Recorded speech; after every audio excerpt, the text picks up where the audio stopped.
ஒரு மருத்துவமனை படுக்கையில் கிடந்த நோயாளி சொன்னார், டாக்டர் என்னோட வாழ்வும் சாவும் உங்கள் கையில் தான் இருக்குது, ஏன்னா இப்போ எனக்கு ஆப்ரேஷன் பண்ண போகிறது நீங்கள் அப்படின்னார். பயப்படாதீங்க, எல்லாம் நாங்கள் பார்த்துக்குறோம்னார் டாக்டர். அதுக்குள்ள டாக்டர், நான் இது வரைக்கும் ஆஸ்பத்திரி பக்கமே வைத்தியத்துக்குன்னு வந்ததில்லை, இதுதான் எனக்கு முதல் ஆப்ரேஷன், அதுதான் பயமாக இருக்குன்னார் நோயாளி. டாக்டர் சொன்னார், எனக்கும் இதுதான் முதல் ஆப்ரேஷன், அதுக்காக நான் என்ன பயப்படுறேன்னா பாருங்க, தைரியமாக இருங்கன்னார். அதனால் நம்ம வாழ்க்கையை நாம் தான் தீர்மானிக்கணும். அப்படி அதை தீர்மானிக்கிற பக்குவம் நமக்கு வந்துட்டதுன்னா வாழ்க்கையில் வெற்றி நிச்சயம். அவர் ஒரு நாள் வீட்டு திண்ணையில் உட்காந்துருந்தாராம். அப்போது தெருவில் ஒரு பிச்சைக்காரன் அந்த வழியாக வந்திருக்கிறான், பிச்சை கேட்டிருக்கான். அந்த சமயத்தில் தர்மர் வேறு ஏதோ வேலையாக இருந்திருக்கிறார். அதனால் பிச்சைக்காரனை பார்த்து நாளைக்கு வா அப்படின்னு சொல்லிவிட்டார்.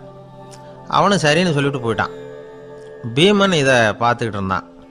உடனே அவன் என்ன செஞ்சான் தெரியுமா, ஒரு முரசை எடுத்துக்கிட்டு கிராமத்தை நோக்கி ஓடனான். முரசை அடிச்சுக்கிட்டு ஏதோ சொல்ல ஆரம்பிச்சிட்டான். தர்மருக்கும் இது தெரிய வந்தது. அவருக்கு ஒன்றும் புரியல. என்னாச்சு உனக்குன்னு கேட்டார். பீமன் சொன்னான், நான் கிராம மக்களுக்கு ஒரு செய்தியை தெரிவிக்க போகிறேன் அப்படின்னா. என்ன செய்தின்னார். எங்கள் அண்ணன் காலத்தை வென்றுட்டார் அப்படிங்கிற செய்தியை சொல்ல போகிறேன்னா. நான் காலத்தை ஜெயிச்சுட்டேனா, எதனால் அப்படி சொல்கிற அப்படின்னு கேட்டார். நீங்கள் பிச்சைக்காரனை நாளைக்கு வர சொன்னீங்களே, அதனால தான் அப்படின்னா. அதனால் என்னன்னார்.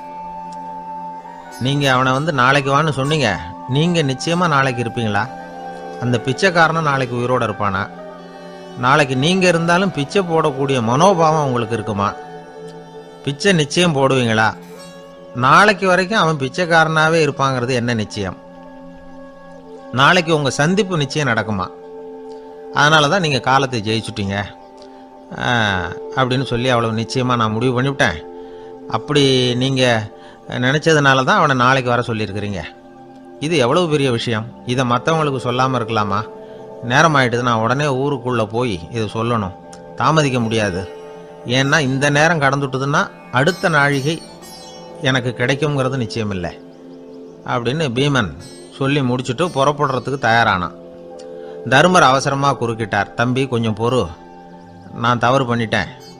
பரிபூர்ண சுதந்திரம் பெற்ற மனிதன் தான் அப்படி பேச முடியும், அப்படி வாக்குறுதி தர முடியும். அந்த பிச்சைக்காரனை இப்போவே கூப்பிடு, ஏதாவது உடனே கொடுத்து அனுப்பி வச்சு விட்றேன்.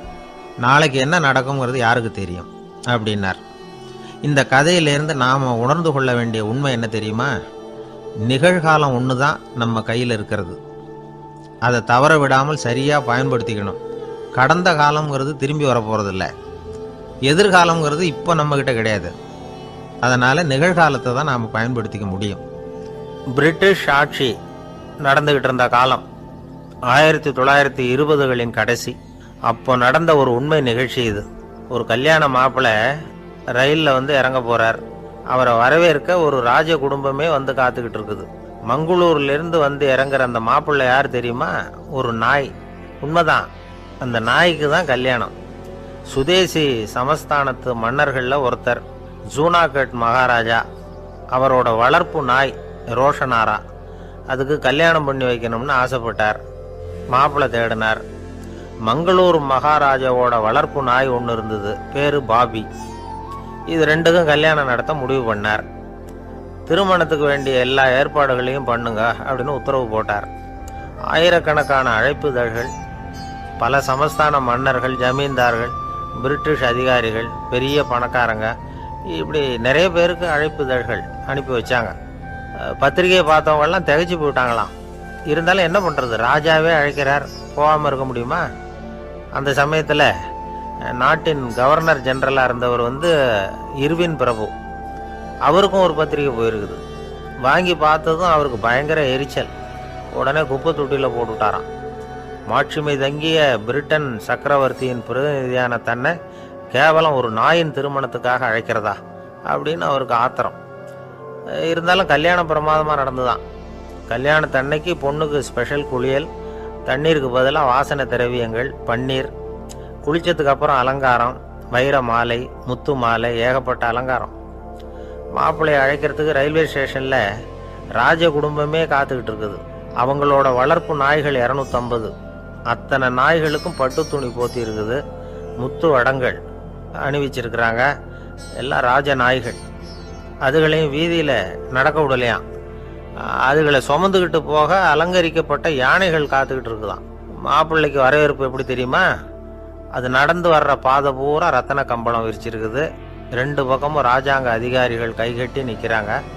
அரசு படை வீரர்கள் அணிவகுப்பு மரியாதை செலுத்துகிறாங்க. அந்த நாய் ராஜ மரியாதையோடு நடந்து வருது. நகையெல்லாம் போட்டுக்கிட்டு வருது. அது திருமண மண்டபத்துக்கு வந்து சேருது. அங்கே கல்யாணம் அமோகமாக நடக்குது. இந்த திருமணத்தை முன்னிட்டு அந்த ஜூனாகட் சமஸ்தானத்துக்கு 3 நாள் விடுமுறை வேறு. கல்யாணத்துக்கு வந்திருந்தவங்களுக்கெல்லாம் ஏக தடபுடலாக விருந்து, நாட்டியம் எல்லாம் பிரமாதமாக நடந்துதான்.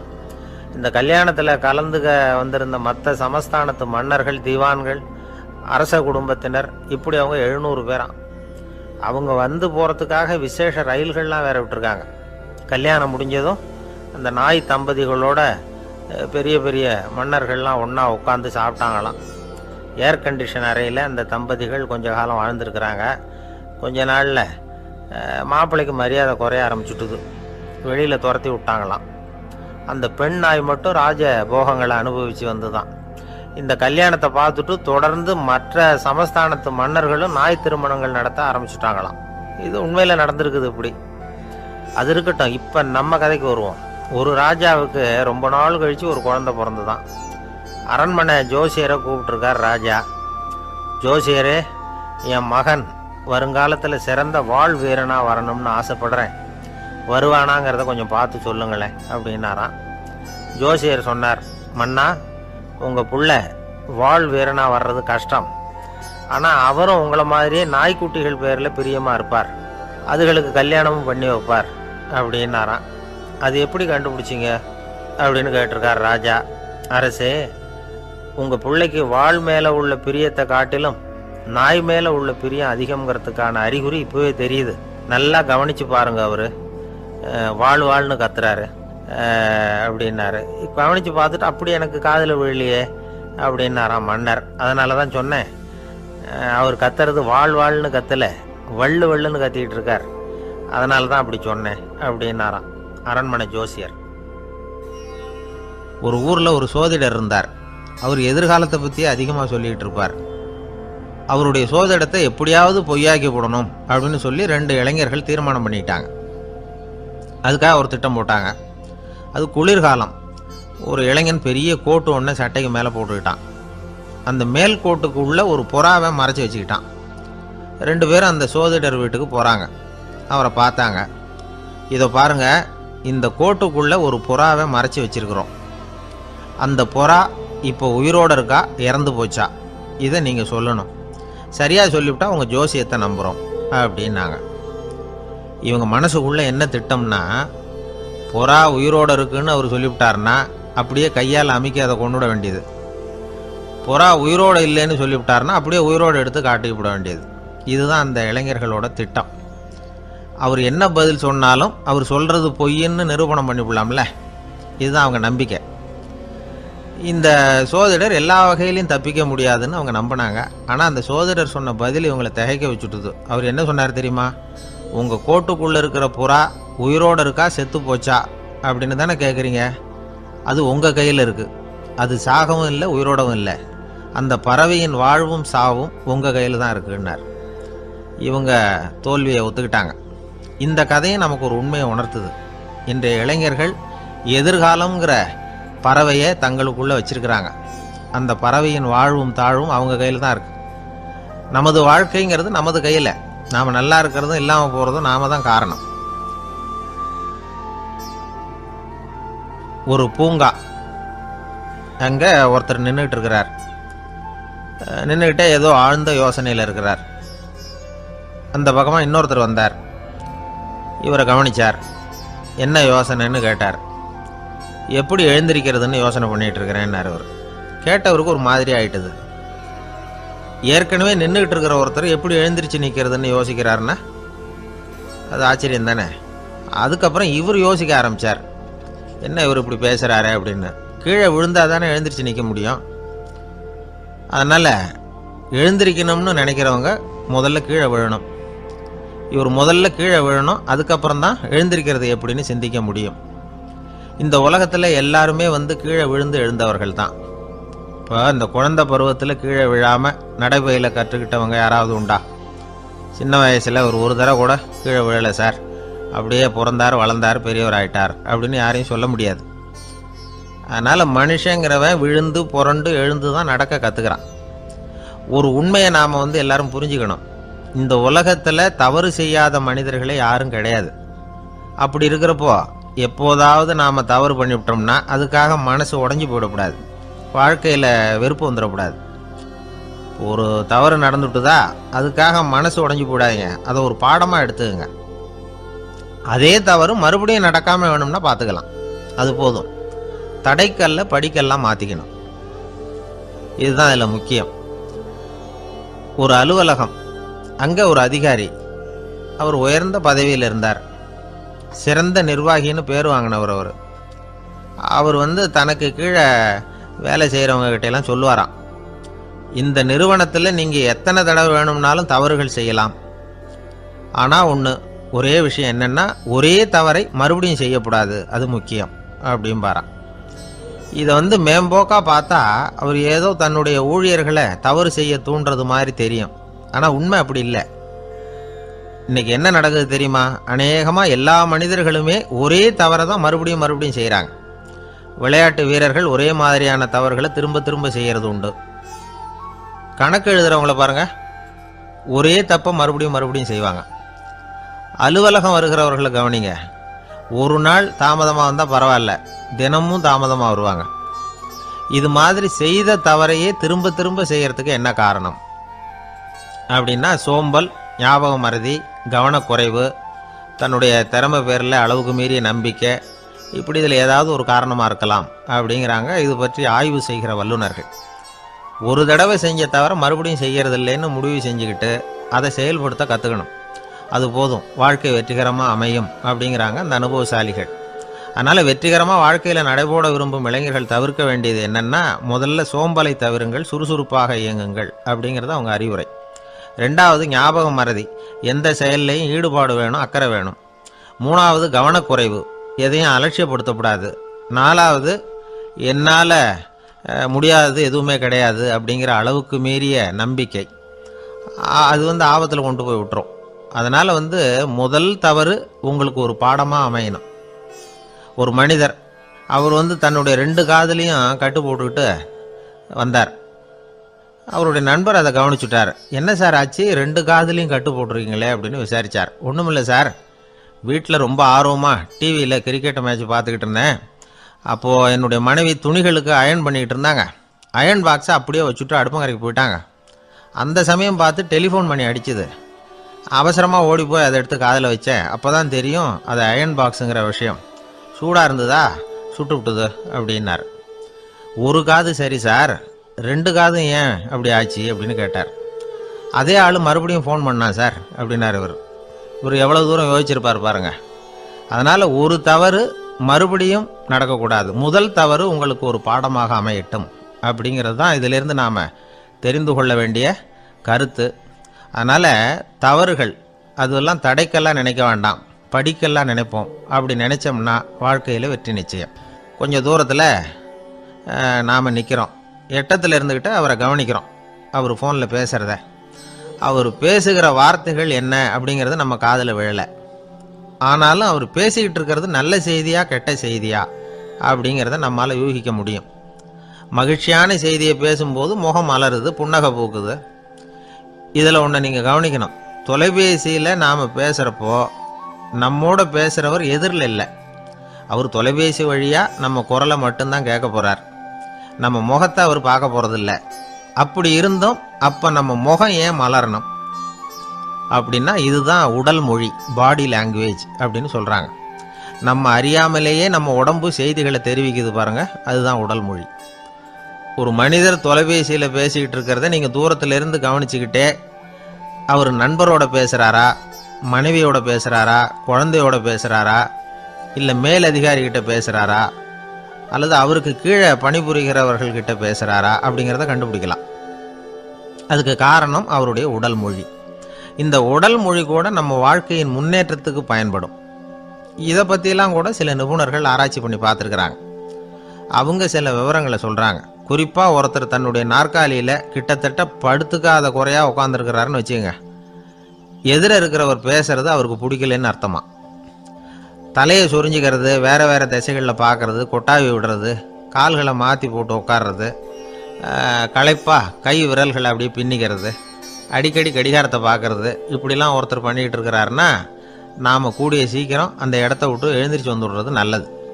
ஏன்னா இதெல்லாம் அவருடைய சலிப்பு, சோர்வு, ஆர்வமின்மை இதுக்கு அடையாளங்கள். நம்முடைய பேச்சு அவரை சலிப்படைய வச்சுட்டதுன்னு அர்த்தம். அவர் ரொம்பவும் சோர்ந்து போயிட்டாருன்னு பொருள். நம்முடைய பேச்சில் அவருக்கு ஆர்வம் இல்லைன்னு அர்த்தம். அதே நேரத்தில் நாற்காலியின் நுனியில் அமர்ந்து உடலை முன்னுக்கு நகர்த்தி எதிர இருக்கிறவரின் கண்களை பார்த்துக்கிட்டே பேசினாலும் சரி அல்லது பேச்சை கேட்டாலும் சரி, உங்கள் பேரில் மற்றவங்களுக்கு உள்ள பிடிப்பு அதிகரிக்கும். நாம் எப்படிப்பட்டவருங்கிறத நம்ம உடம்பும் நடை உடை பாவனையும் அடுத்தவங்களுக்கு காட்டி கொடுத்துரும். உங்கள் உடம்பு, உங்கள் பார்வை, நடை, உட்கார்ற விதம், இதை வச்சுக்கிட்டே நீங்கள் பொறுப்புள்ளவரா, முரடரா, அலட்சியமானவரா, மரியாதை தெரிஞ்சவரா, அடக்கமானவரா, நம்பிக்கைக்கு உரியவரா, நாணயம் இல்லாதவரா, பயந்தவரா, திறமைசாலியா, அப்பாவியா அப்படிங்கிறதையெல்லாம் கண்டுபிடிச்சிடலாம். அதனால் இந்த உடல் மொழியை புரிஞ்சுக்கிட்டு நம்மளை கொஞ்சம் சரிப்படுத்திக்கிட்டோம்னா வாழ்க்கையில் சுலபமாக பல காரியங்களை சாதிக்க முடியும். ஒரு மனநல மருத்துவமனை, அங்கே ஒருத்தர் ஒரு நாற்காலியில் உட்காந்துக்கிட்டு கார் ஓட்டுறது மாதிரி அப்படி பாவனை பண்ணிகிட்டு இருந்தார். ஸ்டேரிங்கை திருப்புறது மாதிரி, பின்னாடி வர்ற வண்டியை நிற்க சொல்கிறது மாதிரி, அப்புறம் இவர் ஒதுங்கிக்கிட்டு அவருக்கு வழி விடுறது மாதிரி, இப்படிலாம் சேட்டைகள் பண்ணிக்கிட்டு இருந்தார் மனநல மருத்துவமனையில். இதை பார்த்துக்கிட்டு இருந்த ஒருத்தர் பக்கத்தில் இருந்த இன்னொருத்தர்கிட்ட கேட்டார், இவர் ஏன் இப்படி பண்ணுறாரு, இவருக்கு ஏன் அப்படி வந்தது நிலைமை அப்படின்னு சொல்லி அவர் விசாரித்தார். அப்போ அவர் விவரம் சொன்னார். வேறு ஒன்றும் இல்லைங்க, இவருக்கு கார் ஓட்டணும்னு ஆசை ரொம்ப காலமாக, அது நிறைவேறாமல் போயிட்டுது. அதுக்கப்புறம் அவர் மனநோயாளியை மாறிட்டார். இங்கே அழைச்சிட்டு வந்தாங்க.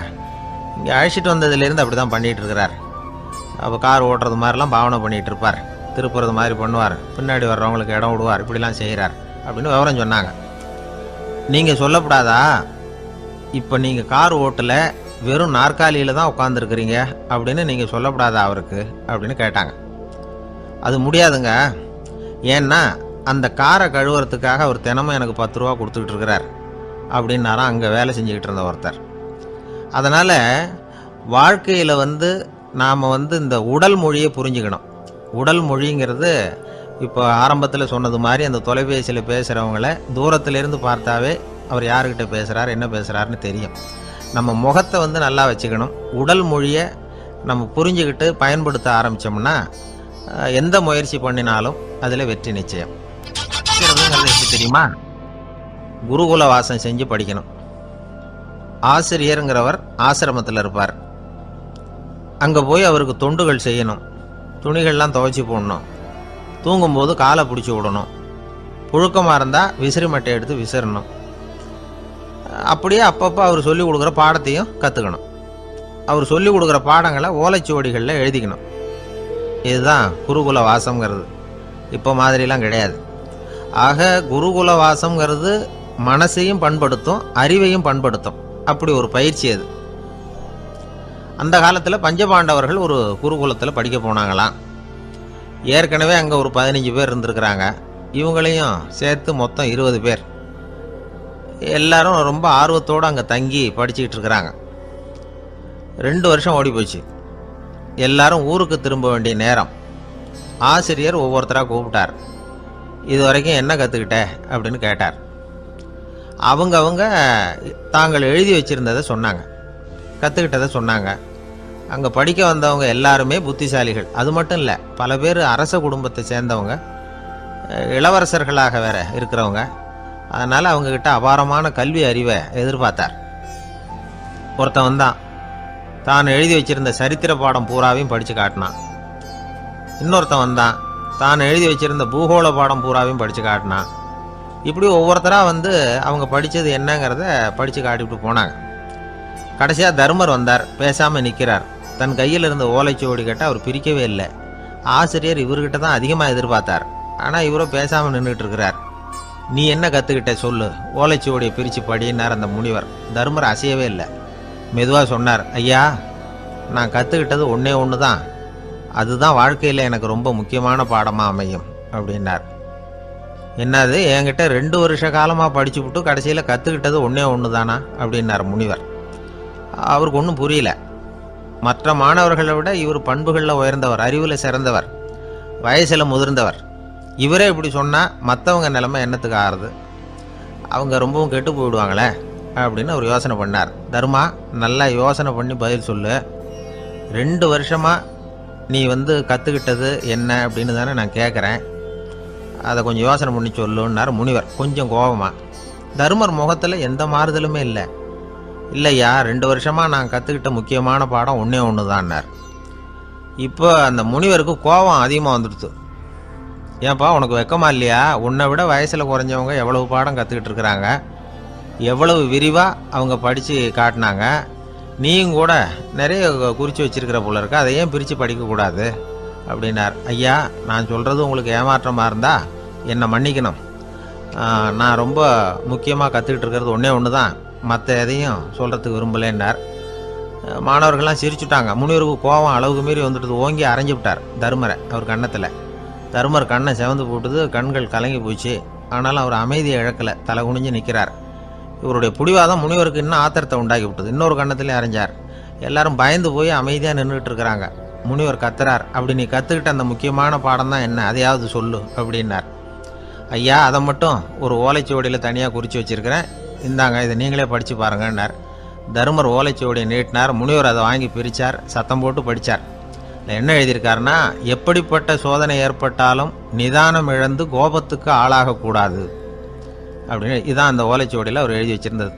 அந்த ஒரு கணத்திலேயே முனிவரும் எல்லா மாணவர்களும் தருமரை புரிஞ்சுக்கிட்டாங்களாம். அவர் கற்றுக்கிட்டது ஏட்டு சுரக்காய் இல்லை, வாழ்க்கையில் பயன்படக்கூடிய முக்கியமான அனுபவ பாடம். முனிவர் கண்களில் கண்ணீர். தர்மரை அன்போடு கட்டி தழுவிக்கிட்டார். அப்புறம் சொன்னார், தர்மா, என்னை மன்னிச்சிரு, நீ மாணவன் இல்லை, ஆசிரியன். நான் இதுவரைக்கும் தெரிஞ்சிக்காத அனுபவ பாடத்தை நீ இப்போ எனக்கு கற்றுக் கொடுத்துட்ட அப்படின்னு சொன்னாராம். அதனால் நிதானம் தவறக்கூடாதுங்கிறது ரொம்ப முக்கியமான ஒரு செய்தி. ஒரு ஆசிரியர் மாணவனை ஒரு கன்னத்தில் ஓங்கி அரைஞ்சுட்டார். இவன் நிதானம் தவறல, அமைதியாக நின்றுக்கிட்டு இருந்தான். அவர் ஒரு தடவை அரைஞ்சதும் எப்படி உன்னால் நிதானம் தவறாமல் இருக்க முடிஞ்சுது அப்படின்னு கேட்டாங்க நண்பர்கள்.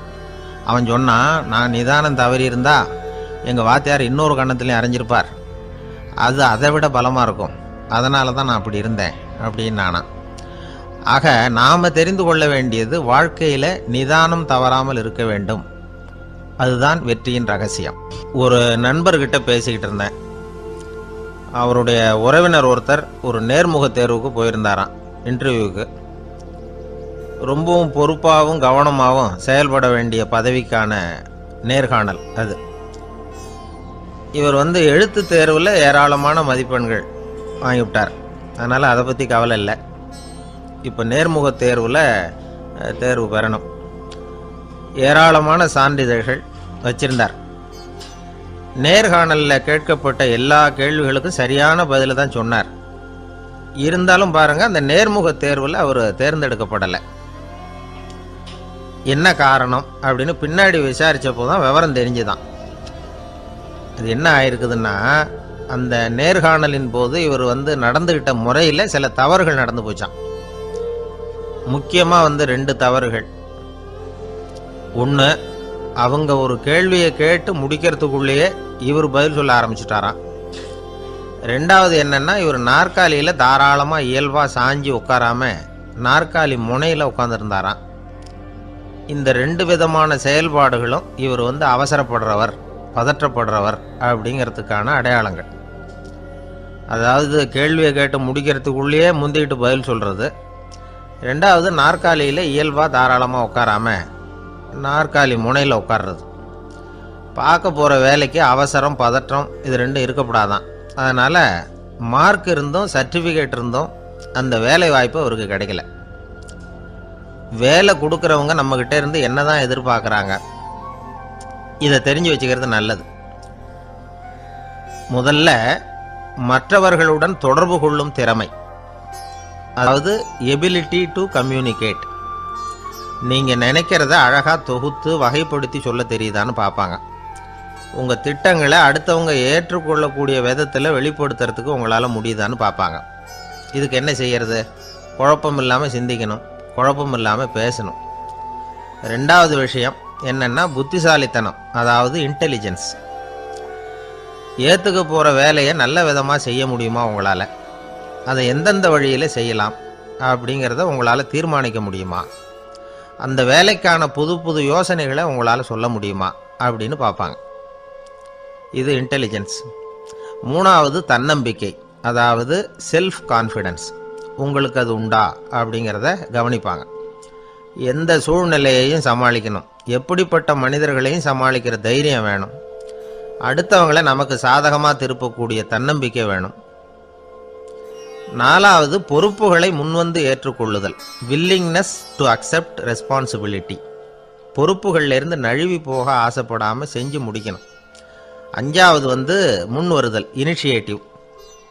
வேலையோட முக்கியத்துவம் உணர்ந்து அதை ஏற்றுக்கிட்டு தகுந்த நடவடிக்கைகளை தயங்காமல் எடுக்கிறதுக்கு முன் வரணும். ஆறாவது என்னன்னு கேட்டிங்கன்னா தலைமைத்துவம், லீடர்ஷிப். 4 பேருக்கு தலைமை தாங்கி நல்ல விதத்தில் நடந்துக்க தெரியுதா. ஏழாவது கற்பனை திறன், இமேஜினேஷன். சில பிரச்சனைகள் வரக்கூடும் அப்படின்னு முன்கூட்டியே யூகிச்சு அதுக்கு தகுந்த மாதிரி நடவடிக்கை எடுக்கிற திறமை உண்டா அப்படிங்கிறத பார்ப்பாங்க. எட்டாவது என்னன்னா வளைந்து கொடுத்தல், ஃப்ளெக்சிபிலிட்டி. சூழ்நிலைக்கு தகுந்த மாதிரி, மாற்றங்களுக்கு தகுந்த மாதிரி அனுசரித்து நடந்துக்கிறதுக்கு தெரியுதா அவங்களுக்கு அப்படிங்கிறத கவனிப்பாங்க. அடுத்தது திறமைகளை வெளிக்கொணரும் திறமை, இன்டர்பர்சனல் ஸ்கில்ஸ். அடுத்தவங்க கிட்ட இருக்கிற திறமையை கண்டுபிடிச்சி அதை நல்ல விதத்தில் ஊக்கப்படுத்தி பயன்படுத்த தெரியுதா அப்படின்னு பார்ப்பாங்க. ஆறாவது சுய அறிவு, செல்ஃப் நாலெட்ஜ். அடுத்தவங்க நம்மளை பற்றி என்ன நினைக்கிறாங்க அப்படிங்கிறத நம்மளால் புரிஞ்சிக்க முடியுதாங்கிறது முக்கியம். அடுத்தது போட்டி மனப்பான்மை, காம்படிட்டிவ்னஸ். அடுத்தவங்களை ஒப்பிட்டு பார்த்து அதை விட ஒரு படி மேலே வரணுங்கிற குணம் வேணும். இதுக்கு அடுத்தது என்னன்னா குறிக்கோளை வெல்லுதல், கோல் அச்சீவ்மெண்ட். குறிக்கோளை சவாலாக எடுத்துக்கிட்டு அதை அடையணும். அப்புறம் வேறுபட்ட திறமைகள், ஒகேஷனல் ஸ்கில்ஸ். பதவிக்கு வேண்டிய திறமைகள் தவிர மற்ற திறமைகள் எதுவும் உண்டாங்கிறது முக்கியம். நமக்கு வேலை கொடுக்கணும்னு நினைக்கிறவங்க நம்மக்கிட்ட இருந்து இவ்வளவும் எதிர்பார்ப்பாங்க. அதுக்கு தகுந்த மாதிரி நம்மளை நாமே தயார்படுத்திக்கணும். எனக்கு வேண்டப்பட்ட ஒருத்தர் ஒரு இன்டர்வியூவுக்கு போயிட்டு வந்தார், நேர்காணலுக்கு. எப்படி இருந்தது இன்டர்வியூன்னு விசாரித்தேன். நான் போனேன். அவர் கேட்ட எல்லா கேள்விக்கும் அவர் எதிர்பார்த்தது மாதிரியே எல்லா பதிலையும் சொன்னேன். கடைசியாக நான் எதிர்பார்க்காத ஒரு தகவலை அவர் சொன்னார் அப்படின்னார். என்னன்னு கேட்டேன். அவரும் என்ன மாதிரியே இன்டர்வியூக்கு வந்தவர் தானா, சும்மா என்ன கேள்வி கேட்டுக்கிட்டு உட்காந்துருந்தாராம் அப்படின்னார். அதனால் ஒரு நேர்காணலுக்கு போகிறதுக்கு முன்னாடி என்ன எதிர்பார்க்குறாங்க அப்படிங்கிறத தெரிஞ்சுக்கிட்டு போனால் வெற்றி நிச்சயம். வாழ்க்கையில் ரொம்பவும் அடிபட்டு அல்லல் பட்டுக்கிட்டு இருக்கிற ஒருத்தர் வந்தார். மனசு ரொம்பவும் நொந்து போய் பேசினார். இந்த உலகத்தில் மனுஷனாக பிறந்ததை விட மாடாக பிறந்திருக்கலாம் சார் அப்படின்னார். திடீர்னு என்கிட்ட இப்படி சொன்னால் அதுக்கு நான் என்னங்க பண்ண முடியும் அப்படின்னேன். உங்ககிட்ட வரணும்னு தோணுச்சு, அதனால் வந்தேன் அப்படின்னார். சரிங்க, இப்படி ஒரு யோசனை வந்ததுக்கு என்ன காரணம் அப்படின்னு சொல்லி அவர்கிட்ட கேட்டேன். அதுக்கு அவர் சொன்னார், என் பையனுக்கு வேலை தேடுறேன் கிடைக்கல, பொண்ணுக்கு மாப்பிள்ளை தேடுறேன் கிடைக்கல, வீடு கட்டுறதுக்கு கடன் கேட்குறேன் கிடைக்கல. மாடாக பிறந்திருந்தா இது மாதிரி கவலையெல்லாம் கிடையாதுல்ல, பேசாமல் வைக்கோலை தின்னுக்கிட்டு அசை போட்டுக்கிட்டே கடந்து விடலாமே அப்படின்னார் அலட்சியமாக. அதுக்கப்புறம் தான் அவர் சொன்ன கருத்தை நானும் கொஞ்சம் அசை போட ஆரம்பித்தேன் மனசுக்குள்ள. இப்போது இயற்கையை பொறுத்த வரைக்கும் அது நாம் எல்லாரும் மகிழ்ச்சியாக வாழணும் அப்படின்னு தான் விரும்புது. விலங்குகள், பறவைகள், தாவரங்கள், அப்புறம் மற்ற உயிரினங்கள் எல்லாமும் நல்லபடியாக இருக்கணும் அப்படிங்கிறது தான் இயற்கையோட விருப்பம். அதில் ஒன்றும் சந்தேகம் இல்லை. இயற்கையோட அமைப்பை கொஞ்சம் கவனித்து பார்த்தா அதை நாம் நல்லா புரிஞ்சுக்கலாம். இருந்தாலும் இந்த ஆள் சொன்னதை கேட்ட பிறகு தான் ஒரு முக்கியமான வேறுபாடு புரிஞ்சுது. அதாவது இந்த உலகத்தில் உள்ள முக்கியமான பிரச்சனைகள் 6. அந்த 6 பிரச்சனைகளும் ஆடு மாடுகளுக்கு கிடையாது, மரம் செடி கொடிகளுக்கு கிடையாது. ஆனால் மனுஷன் அந்த 6 பிரச்சனைகளையும் சந்திக்க வேண்டியிருக்கு. சரி, அந்த 6 பிரச்சனைகள் என்னென்ன தெரியுமா? முதல்ல இந்த ஆடு மாடுலாம் நமக்குன்னு சொந்தமாக ஒரு வீடு இல்லையே அப்படின்னு கவலைப்பட்டுக்கிட்டு இருக்கிறதில்ல. ஆனால் மனிதனுக்கு வீடு தேவைப்படுது. இது ஒரு வித்தியாசம். இப்போ 2வது பிரச்சனை என்னென்னா ஆடை பிரச்சனை. ஒரு கோழியோ சேவலோ நாம் போட்டுக்கிறதுக்கு ஒரு சட்டை இல்லையே அப்படின்னு கவலைப்படுறதில்ல. ஆனால் மனுஷனுக்கு அந்த கவலை உண்டு. சரி, இப்போ 3வது என்னன்னு பார்த்தா கல்வி பிரச்சனை. ஒரு பசுமாடு கவலையோடு நின்றுக்கிட்டு இருக்கு அப்படின்னு வச்சுக்குவோம். நீங்கள் அதுக்கிட்ட போய் ஏன் பசுமாடை கவலையோடு நின்றுக்கிட்டு இருக்கிற அப்படின்னு கேட்குறீங்க. என் கண்ணுக்குட்டிக்கு எல்கேஜியில் இடம் கிடைக்கல, டொனேஷன் கொடுக்கறதுக்கு கையில் பணமும் கிடையாது, சிபாரிசுக்கு யாரை பிடிக்கிறதுன்னு தெரியல, இப்படியா சொல்லிக்கிட்டு இருக்கோம். அதுக்கு அந்த கவலையெல்லாம் கிடையாது. ஆனால் மனிதனுக்கு அந்த கவலை உண்டு. 4வது என்னன்னு பார்த்தீங்கன்னா வேலை வாய்ப்பு பிரச்சனை. வேலை கிடைக்கலையே அப்படின்னு வேப்ப மரம் கவலைப்படுறதில்ல, ஆனால் மனுஷன் கவலைப்படுறான். 5வது என்னன்னு பார்த்தா கல்யாண பிரச்சனை. எருமை மாடு பசுமாடு எல்லாம் பொண்ணுக்கு மாப்பிள்ளை தேடிக்கிட்டாலே இது பேப்பரில் மணமகன் தேவை அப்படின்னு விளம்பரமாக கொடுக்குது, அதெல்லாம் கிடையாது. 6வது என்னன்னு பார்த்தீங்கன்னா பணம் சம்பந்தமான பிரச்சனை. ஆடு மாடுலாம் பணத்தை சேமிக்கணும்னோ ஏதாவது நிதி நிறுவனத்தில் முதலீடு பண்ணணும்னோ நினச்சிக்கிட்டு இருக்கிறதில்ல.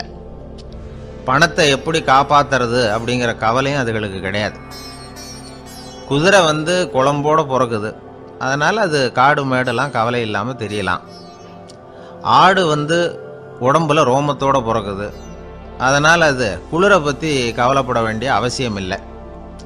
ஆனால் மனுஷனை பார்த்தீங்கன்னா அவன் தான் ஒன்றுமில்லாமல் பிறக்கிறான். ஏன் இந்த பாகுபாடு அப்படின்னு கேட்டால் இதை பற்றி கொஞ்சம் சிந்திச்சு பார்க்கணும். அதாவது இந்த சந்தேகத்தை ஒரு பெரியவர்கிட்டையும் கேட்டேன், அவர் சொன்னார் இதுக்கு பதில். அவர் இதே கேள்வியை இயற்கை கிட்ட கேட்டாராம்.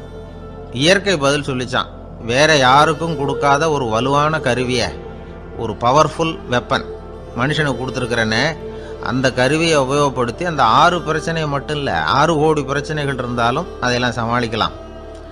அது கருவி என்ன தெரியுமா? அதுதான் 6வது அறிவு.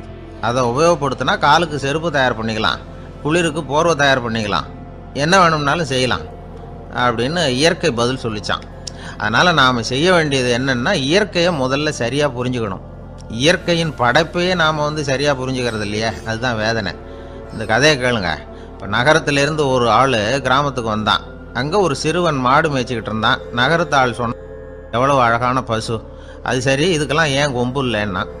இதுக்கு அந்த பையன் பதில் சொன்னான், பசுமாட்டுக்கு கொம்பு இல்லாததுக்கு பல காரணங்கள் உண்டு. கண்ணுக்குட்டியாக இருந்தால் கொம்பு இருக்காது, பசு வளர்ந்து பெருசானதுக்கு அப்புறம் தான் கொம்பு முளைக்கும், இது ஒரு காரணம். சில சமயம் வளர்கிற கொம்பை எடுத்து விடுறது உண்டு, அது ஒரு காரணம். ஆனால் இதுக்கு ஏன் கொம்பு இல்லைன்னு கேட்குறீங்க. அதுக்கு என்ன காரணம்னா இது பசு இல்லை குதிரை அப்படின்னானா. அங்கே ஒரு புதர் தெரியுது இல்லையா, இந்த புதருக்குள்ளே ஒரு சிங்கம் இருக்குது. அந்த பக்கமாக நான் போகிறப்போ வர்றப்போலாம் அது என்கிட்ட ஒம்பு வளர்க்குது, தகராறு செய்யுது, என் மேலே பாயுது, என்னை தாக்குது, ஏன்னு தெரியல அப்படின்னுது. இதை கேட்டதும் அந்த குரங்கு சொல்லிச்சு, இனிமேல் கவலைப்படாத, இந்த தடவை நான் உன்னை காப்பாற்றுறேன்னுது. அதுக்கப்புறம் ஒரு நாள் அந்த குரங்கும் கழுதியும் அந்த புதர் பக்கமாக போய்கிட்டு இருந்தாங்க. எதிர்பார்த்தது மாதிரியே நடந்தது. இந்த சிங்கம் எதிரில் வந்தது, கழுதியை பார்த்தது, உடனே அது மேலே பாய ஆரம்பிச்சுட்டுது.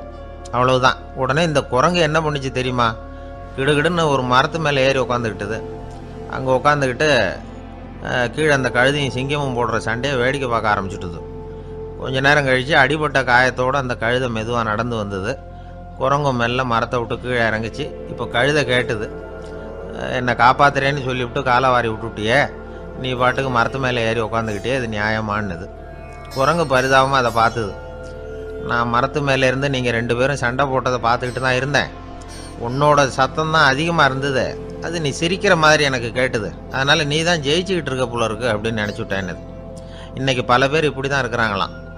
யார் ஜெயிக்கிறாங்க யார் தோக்குறாங்கங்கிறத முகத்தை பார்த்து கூட கண்டுபிடிக்க முடியறதில்ல, பேசுகிற பேச்சை வச்சு கூட கண்டுபிடிக்க முடியறதில்ல. தோற்கிறவங்க கூட சிரிக்கிற மாதிரி முகத்தை வச்சுக்கிறான். இன்றைய மனிதர்கள்கிட்ட ஏகப்பட்ட முரண்பாடுகள். பொய் முகங்களோட உலவுகிறவர்கள் தான் அதிகம். உண்மை முகம் எங்கே இருக்குது அப்படிங்கிறத புரிஞ்சுக்கிட்டு நண்பர்களை தேர்ந்தெடுக்கணும் அப்படிங்கிறது ஒரு முக்கியமான கருத்து.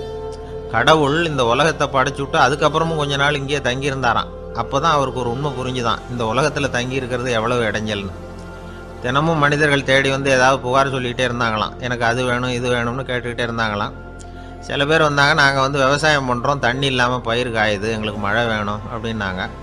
அவங்க போனதும் அதுக்கப்புறம் சில பேர் வந்தாங்க, நாங்கள் மண்பானை செய்கிறவங்க நிறைய பானை செஞ்சு வச்சுருக்குறோம், மழை பெஞ்சால் எல்லாம் கரைஞ்சி வீணாக போயிடும், அதனால் இன்றைக்கி மழை பெய்யக்கூடாதுன்னாங்க.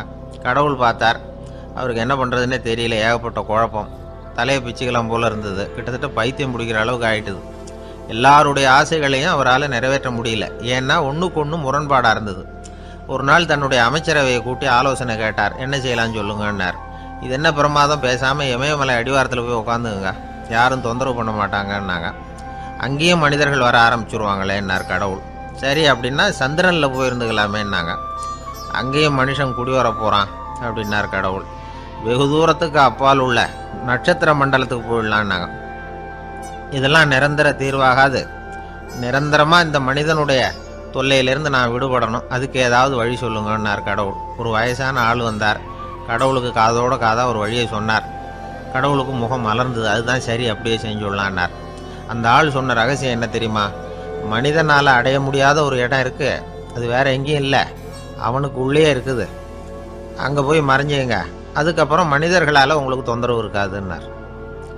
மனிதன் நினைக்காத இடம் அதுதான். அதாவது உள்ளுக்குள்ளே இருக்கிற உண்மையை புரிஞ்சிக்காம வெளியில் எங்கேயோ அது இருக்கிறதாக நினச்சி வரட்டிக்கிட்டு அலையிறான் மனுஷன். உள்ளே இருக்கிற உண்மை புரிஞ்சா நாம் தன்னம்பிக்கையோடு தலை நிமிர்ந்து வாழலாம். வேடிக்கையாக ஒரு கதை சொல்லுவாங்க. இதை பாருங்கள், நம்ம பையன் எங்கே பணம் வச்சாலும் எடுத்து விட்றான், என்ன பண்ணுறதுன்னாங்க அம்மா. அப்பா கொஞ்சம் நேரம் யோசனை பண்ணார். அதுக்கப்புறம் சொன்னார், அவன் கண்ணில் படாத இடமா நம்ம வீட்டில் இருக்கிறது ஒரே இடம் தான், அங்கே பணத்தை வை திருட்டு போகாதுன்னார். அது எந்த இடம்னு கேட்டாங்க. அதுதான் அவன் பாட புஸ்தகம், அதில் வச்சிரு, அவன் தொடவே மாட்டான். பாட புத்தகத்தை தொடாமல் பரீட்சையில் வெற்றி பெற முடியாது அப்படிங்கிறத புரிஞ்சுக்கணும். உள்ளே இருக்கிற உண்மையை தொடாமல் வாழ்க்கையில் வெற்றி பெற முடியாது. அதனால் உண்மையை புரிஞ்சுக்கிட்டா வாழ்க்கையில் வெற்றி நிச்சயம். கத்தியை தீட்டாதே புத்தியை தீட்டு அப்படின்னு ஒரு பெரியவர் புத்தி சொன்னார். அதை கேட்ட ஒரு இளைஞன், அது எப்படி பெரியவரை புத்தியை தீட்டுறது? கத்தியை தீட்டுன்னு சொன்னால் ஒரு கருங்கல்லில் கத்தியை தேய்க்கலாம், புத்தியை தீட்டுன்னு சொன்னால் எப்படி தலையை கொண்டுட்டு போய் தரையில் தேய்ச்சிக்கிட்டு இருக்க முடியுமா அப்படின்னா. அந்த பெரியவர் உடனே புரிஞ்சுக்கிட்டார், இந்த இளைஞனுக்கு புத்தி கூர்மை கம்மி அப்படிங்கிறத புரிஞ்சுக்கிட்டார். அது சரி, அறிவுக்கும் புத்திசாலித்தனத்துக்கும் என்ன வித்தியாசம்? இது ஒரு முக்கியமான கேள்வி. அறிவுன்னா என்ன, புத்திசாலித்தனம்னா என்ன? இதே கேள்வியை சாக்ரட்டிஸ் கிட்ட அவருடைய சீடன் ஒருத்தன் கேட்டானான். ஐயா, அறிவுக்கும் புத்திசாலித்தனத்துக்கும் என்னங்க வித்தியாசம் அப்படின்னு கேட்டிருக்கான். சாக்ரட்டிஸ் நிமிர்ந்து பார்த்துருக்கிறார் அந்த சீடனை. அதுக்கப்புறம் சொன்னாராம், நான் சொல்கிறேன் உன்னுடைய கேள்விக்கு பதில், ஆனால் அதுக்கு முன்னாடி நீ ஒரு காரியம் பண்ணணும்னாரான். என்னங்க செய்யணும் சொல்லுங்கன்னு இருக்கான். அதோ பாரு, ஒரு பெரியவர் உட்காந்துருக்கிறாரு, அவர்கிட்ட போ, இங்கேருந்து பக்கத்தில் இருக்கிற அந்த கிராமத்துக்கு போய் சேர எவ்வளவு நேரம் ஆகும் அப்படின்னு கேட்டுட்டு வா அப்படி சொன்னார் சாக்ரட்டிஸ். சரின்னு சொல்லிவிட்டு இவன் போனான். அந்த பெரியவர் முன்னாடி போய் நின்னான். ஏங்க பெரியவரை, இங்கேருந்து அதோ தெரியுத அந்த கிராமத்துக்கு போய் சேர்றதுக்கு எவ்வளவு நேரம் ஆகும் அப்படின்னு கேட்டான். பெரியவர் நிமிர்ந்து பார்த்தார், ஆனால் பதில் எதுவும் சொல்லலை. இவன் மறுபடியும் ஒரு தடவை அதே கேள்வியை அவர்கிட்ட கேட்டான். என்னங்க, நான் கேட்குறது உங்கள் காதில் விழுதா? அந்த கிராமத்துக்கு போய் சேர்றதுக்கு எவ்வளோ நேரம் ஆகும் அப்படின்னு சொல்லி மறுபடியும் கேட்டான். அப்பவும் அவர் பதில் சொல்லலை. உடனே அவன் மனசுக்குள்ளே முடிவு பண்ணிக்கிட்டான், சரி பெரியவர் ஒரு மாதிரியாக தெரிகிறார், புத்தி சுவாதீனம் சரியில்லாத ஒரு மாதிரி தெரியுது அப்படின்னு நினச்சிக்கிட்டே வந்த வழியிலே திரும்பி வந்துட்டான். கொஞ்சம் தூரம் நடந்திருப்பான். இப்போ அந்த பெரியவர் மறுபடியும் கூப்பிட்டார், இளைஞனே இப்படி வாழ்னார். இவனுக்கு ஒன்றும் புரியல. மறுபடியும் திரும்பி நடந்தான். அவர் முன்னாடி போய் நின்னான். பெரியவர் சொன்னார், தம்பி, இங்கேருந்து அந்த கிராமத்துக்கு போய் சேர்றதுக்கு 5 நிமிஷம் ஆகும் அப்படின்னார். இப்போ அந்த இளைஞன் அந்த முதியவரை ஒரு மாதிரியாக பார்க்க ஆரம்பித்தான். அதுக்கப்புறம் கொஞ்சம் யோசித்தான். பிறகு அவர்கிட்டே கேட்டுட்டான், ஏங்க பெரியவரை, இதே பதிலை அப்போவே என்கிட்ட சொல்லியிருக்கலாமே, என்னை திரும்பி போன்னு சொல்லிவிட்டு பாதி தூரம் போனதுக்கப்புறம் மறுபடியும் கூப்பிட்டு அதுக்கப்புறம் இப்படி சொல்கிறீங்களே, இது நியாயமா அப்படின்னா. பெரியவர் சிரித்தார். அதுக்கப்புறம் சொன்னார், ஏன்பா, நீ எவ்வளவு வேகமாக நடக்கிறேங்கிறத பார்க்காம நீ கிராமத்துக்கு போய் சேர வேண்டிய நேரத்தை எப்படி என்னால் சொல்ல முடியும்? அதனால தான் உன்னை கொஞ்சம் தூரம் நடக்க விட்டு உன்னுடைய நடையின் வேகம், அந்த கிராமம் இருக்கிற தூரம் ரெண்டையும் கணக்கு போட்டு அதுக்கப்புறம் நேரத்தை சொன்னேன்னார். சீடன் வந்து தலை குனிந்தான். அப்படியே திரும்பி வந்து சாக்ரட்டிஸ் முன்னாடி நின்னான். சாக்ரட்டிஸ் இப்போ சொல்கிறார், தம்பி, அதுக்கு பேர் தான் புத்திசாலித்தனம்.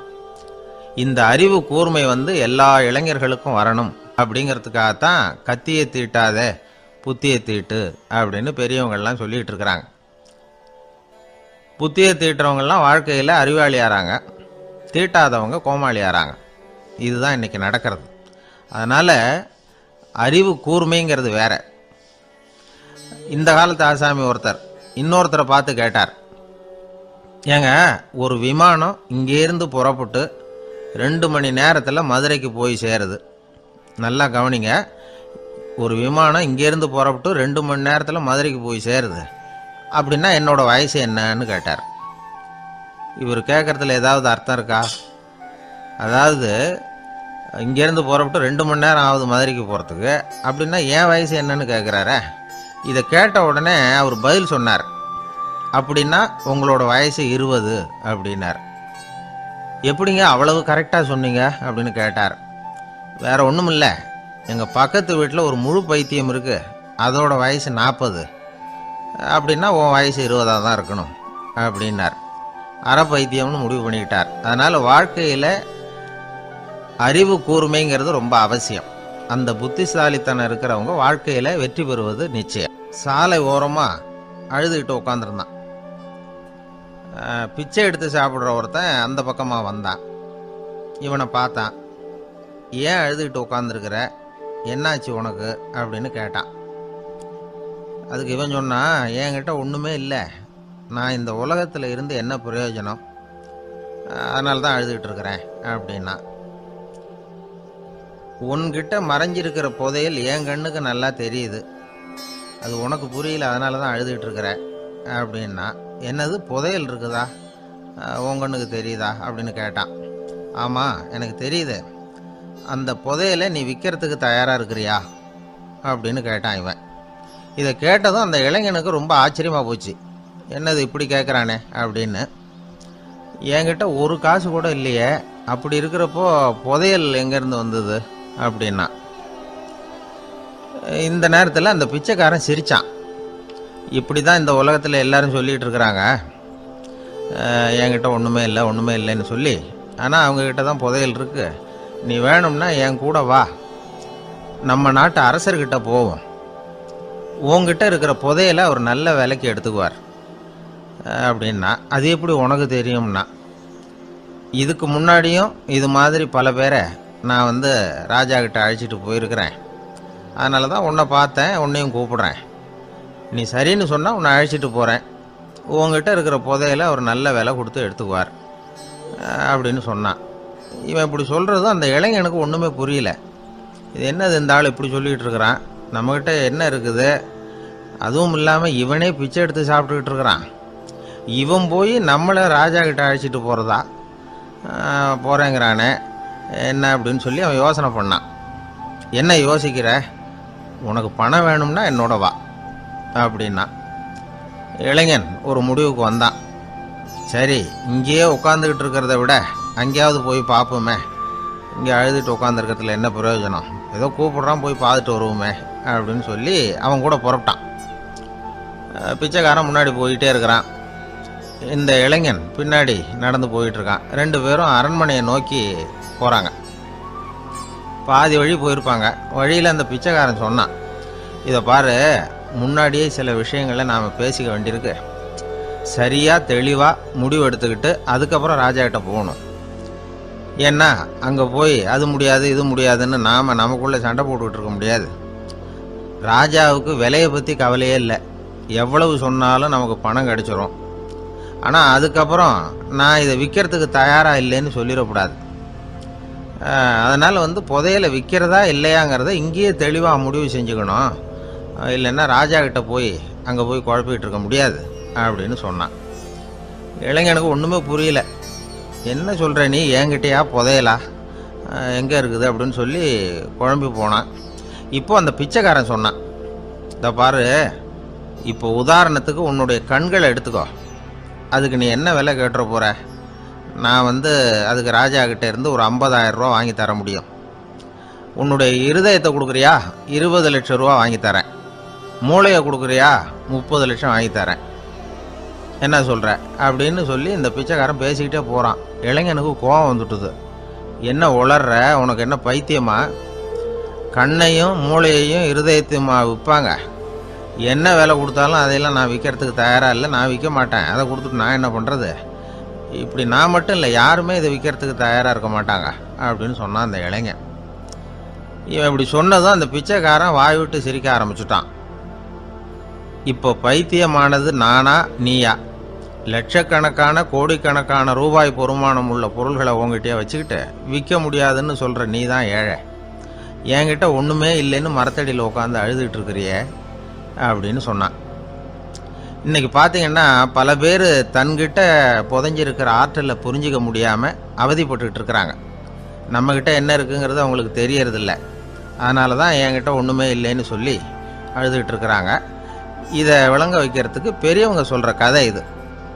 நம்மக்கிட்ட இருக்கிற புதையலை நாம் தான் தோண்டி எடுக்கணும். உண்மையான புதையலுங்கிறது உள்ளே இருக்குது. ஆனால் அதை வெளியில் தேடுற ஆசாமிகள் தான் அதிகம். சராசரி மனித இயல்பு அப்படி. நம்மக்கிட்ட விலை மதிக்க முடியாத பகுத்தறிவு இருக்குது. அதை வச்சுக்கிட்டு வாழ்க்கையில் முன்னேறதுக்கு முயற்சி பண்ணணும். என்கிட்ட ஒன்றுமே இல்லைன்னு நினச்சி ஓரமாக உட்காந்துடக்கூடாது. முயற்சி செஞ்சால் முடியாத காரியம் எதுவுமே இல்லை.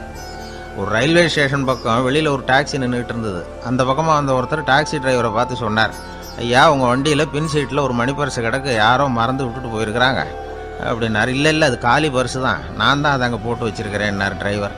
ஏன்னு கேட்டார் அவர். இதுக்கு டிரைவர் சொன்னார், அதை பார்க்குற யாராவது அதை எடுத்துக்கலாம்ங்கிற ஆசையிலையாவது சவாரிக்கு வருவாங்க, அதுக்காக தான் போட்டு வச்சுருக்கிறேன் அப்படின்னார். ஒரு நண்பர் அவசரமாக என்கிட்ட ஓடி வந்தார். அப்புறம் சொன்னார், என்னால் நம்பவே முடியல சார், என் பையனா இப்படி அப்படின்னு சொல்லி ஆச்சரியப்பட்டார். உங்கள் பையன் அப்படி என்ன தான் செஞ்சுட்டான்னு கேட்டேன். என்னால் முடியாத ஒரு காரியத்தை அவன் சுலபமாக செஞ்சுட்டான் சார் அப்படின்னார். அது என்ன உங்களால் முடியாத காரியத்தை அவன் செஞ்சுட்டாங்கிறீங்க, அது என்ன காரியம்னு தான் சொல்லுங்களேன். என்ன 5ஆம் வகுப்பில் அவன் ஒரே தடவையில் பாஸ் ஆகிட்டான் சார், அதாவது ஒரே அட்டம்ப்டில் பாஸ் ஆகிருக்கிறான் அப்படின்னார். மூச்சு வாங்க. கஷ்டப்பட்டு பரீட்சை எழுதினவன் அவன், இவருக்கு மூச்சு வாங்குது. நம்மால் செய்ய முடியாத ஒரு காரியத்தை இன்னொருத்தர் செய்யும்போது அது நமக்கு ஆச்சரியமாக தெரியுது. இப்போ சர்க்கஸ் பார்க்குறோம், அங்கே ஒருத்தர் அந்த இடத்துல தொங்குறார். அதை பார்க்குறப்போ அது நமக்கு ஆச்சரியமாக தெரியுது. ஏன்னா அது மாதிரி அந்த இடத்துல தொங்குறதுங்கிறது நம்மால் முடியாத காரியம். நம்மால் முடியாத ஒன்றை அடுத்த ஒருத்தர் ரொம்ப சுலபமாக செய்கிறப்போ நாம் மருள்வது இயற்கை. இதைத்தான் தொல்காப்பியம் மருட்கை அப்படின்னு சொல்லுது. இந்த வியப்பு இருக்குதே, இது 4 வகையில் ஏற்படுதான். அதையும் தொல்காப்பியம் தான் சொல்லுது. அது என்ன 4 வகை அப்படின்னா, முதல் வகை எப்படின்னா புதுமையான அரிய செயல்களை செய்வது. 2வது வகை என்னென்னா பெரிய செயல்களை செய்கிறது. 3வது வகை எப்படின்னா மிக நுட்பமான செயல்களை செய்கிறது. 4வது வகை ஆக்கம் தரும் செயல்களை செய்கிறது. புதுமை, பெருமை, சிறுமை, ஆக்கமோடு மதினம் சாலா மருட்கை 4 அப்படிங்கிறது தொல்காப்பியம். இன்றைக்கி விஞ்ஞானம் புதுசாக எதையோ கண்டுபிடிச்சிக்கிட்டு இருக்குது. அந்த கண்டுபிடிப்புகளை எல்லாம் பார்க்குறப்போ ஆரம்பத்தில் ஆச்சரியமாக இருக்குது, அதுக்கப்புறம் நமக்கு பழகி போடுது. இப்போ வானொலி பெட்டி புதுசாக வந்தப்போ அதை சுற்றி எவ்வளவு கும்பல், ஒரு பெட்டி பேசுது அப்படிங்கிறது எவ்வளவு வியப்புக்குரிய விஷயம். இப்போ யாரும் வானொலி பெட்டியை ரொம்ப ஆச்சரியத்தோடு பார்க்குறதில்ல. வச்சிருந்தா தான் ஆச்சரியமாக பார்ப்பாங்க சில பேர். இந்த காலத்தில் எப்படி வச்சிருக்கிறாரேன்னு சொல்லி மாறா அதை அலட்சியமாகவும் பார்க்க ஆரம்பிச்சுட்டாங்க. மதினம் சாலா மருட்கை அப்படின்னு ஒரு சொற்றொடர் வருது பாருங்க, அதில் கருத்தாழம் உண்டு. எதை பற்றியும் போதுமான அளவு புரிஞ்சிக்காதப்போ ஒருத்தர் ஆச்சரியப்படுறார். புரிஞ்சுக்கிட்டதுக்கு அப்புறம் ஆச்சரியம் மறைஞ்சு போடுது. மிக நுட்பமான செயல்களும் நம்மளை ஆச்சரியப்பட வைக்குது. ஒரு அரிசியில் ஒரு திருக்குறள் எழுதி காட்டுறாங்க, ஒரு முட்டை ஓட்டுக்குள்ளே ஓவியம் தீட்டி காட்டுறாங்க. கருங்கல் சிற்பங்களில் எவ்வளவு நுட்பமான வேலைப்பாடுகள், அதையெல்லாம் பார்த்து ஆச்சரியப்படுறோம். இது மாதிரியே ஆக்கப்பூர்வமான செயல்களும் நம்மளை வியப்பில் ஆழ்த்தும்.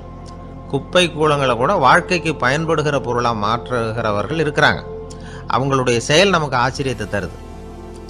இடைக்காட்டு சித்தர்னு ஒருத்தர் இருந்தார். அவர் பாடிய 30 நூலில் ஒரு பாட்டு வருது. ஆற்றல் பிறர் அறிதலின் ஆகம் கிளர்வு உறுதலின் கற்று அறிபாணர் கெழுமிய கோடலின் தோற்றம் உருகவே போற்றல் சால் வியப்பே. ஒருத்தருடைய ஆற்றல் தெரியாமல் இருந்தது, அவருடைய அரிய செயல்களை பார்க்கும் பொழுது வியப்பாக இருந்தது, மனசுக்குள்ள கிளர்ச்சி. பாவலர்கள் இவர்கள் புகழப்பாடி மற்றவர்களும் தெரிந்து கொள்ளுமாறு செய்கிறார்கள். ஆக எல்லா வகையிலையுமே மக்கள் தங்களுடைய வாழ்க்கையில் முன்னேறுவதற்கு வழிகாட்டுகிற ஒரு மெய்ப்பாடு தான் வியப்புங்கிறது. இன்னைக்கு இளைஞர்கள் இதை நல்லா புரிஞ்சுக்கணும். ஆச்சரியப்படுங்கள், ஆச்சரியப்பட வைப்பீர்கள். இந்த காலத்தில் நம்ம எப்படியெல்லாமோ ஆச்சரியப்பட வைக்கிற அதிசய மனிதர்கள் இருக்கிறாங்க. ஒரு ஆளை பிடிச்சி ஜெயிலுக்கு கொண்டுட்டு வந்தாங்க. சிறை அதிகாரி அவனை ரொம்பவும் ஆச்சரியமாக பார்த்தார். இவன் கேட்டான், ஏன் சார் அப்படி பார்க்குறீங்க, நான் இப்போ இங்கே வந்தது உங்களுக்கு ஆச்சரியமாக இருக்கா அப்படின்னு கேட்டான். இதுக்கு சிறை அதிகாரி சொன்னார், நீ இப்போ இங்கே வந்ததில் எனக்கு ஒன்றும் ஆச்சரியம் இல்லைப்பா. ஏற்கனவே நீ இங்கேருந்து விடுதலை ஆகி போய் 6 மாதம் ஆச்சு. இவ்வளவு லேட்டாக திரும்பி வர்றியா, அதுதான் எனக்கு ஆச்சரியம் அப்படின்னாராம். இது ஒரு வகையான ஆச்சரியம். ஆனால் வாழ்க்கையில் வியப்புங்கிறது ஒரு தேவைப்படுகிற மெய்ப்பாடு. ஆச்சரியப்படுவோம், ஆச்சரியப்பட வைப்போம். அப்படி இந்த உண்மையை புரிந்து கொண்டோம்னா நம்ம வாழ்க்கையில் வெற்றி நிச்சயம். ஒரு சின்ன பையன் என்னை தேடிட்டு ஓடி வந்தான்.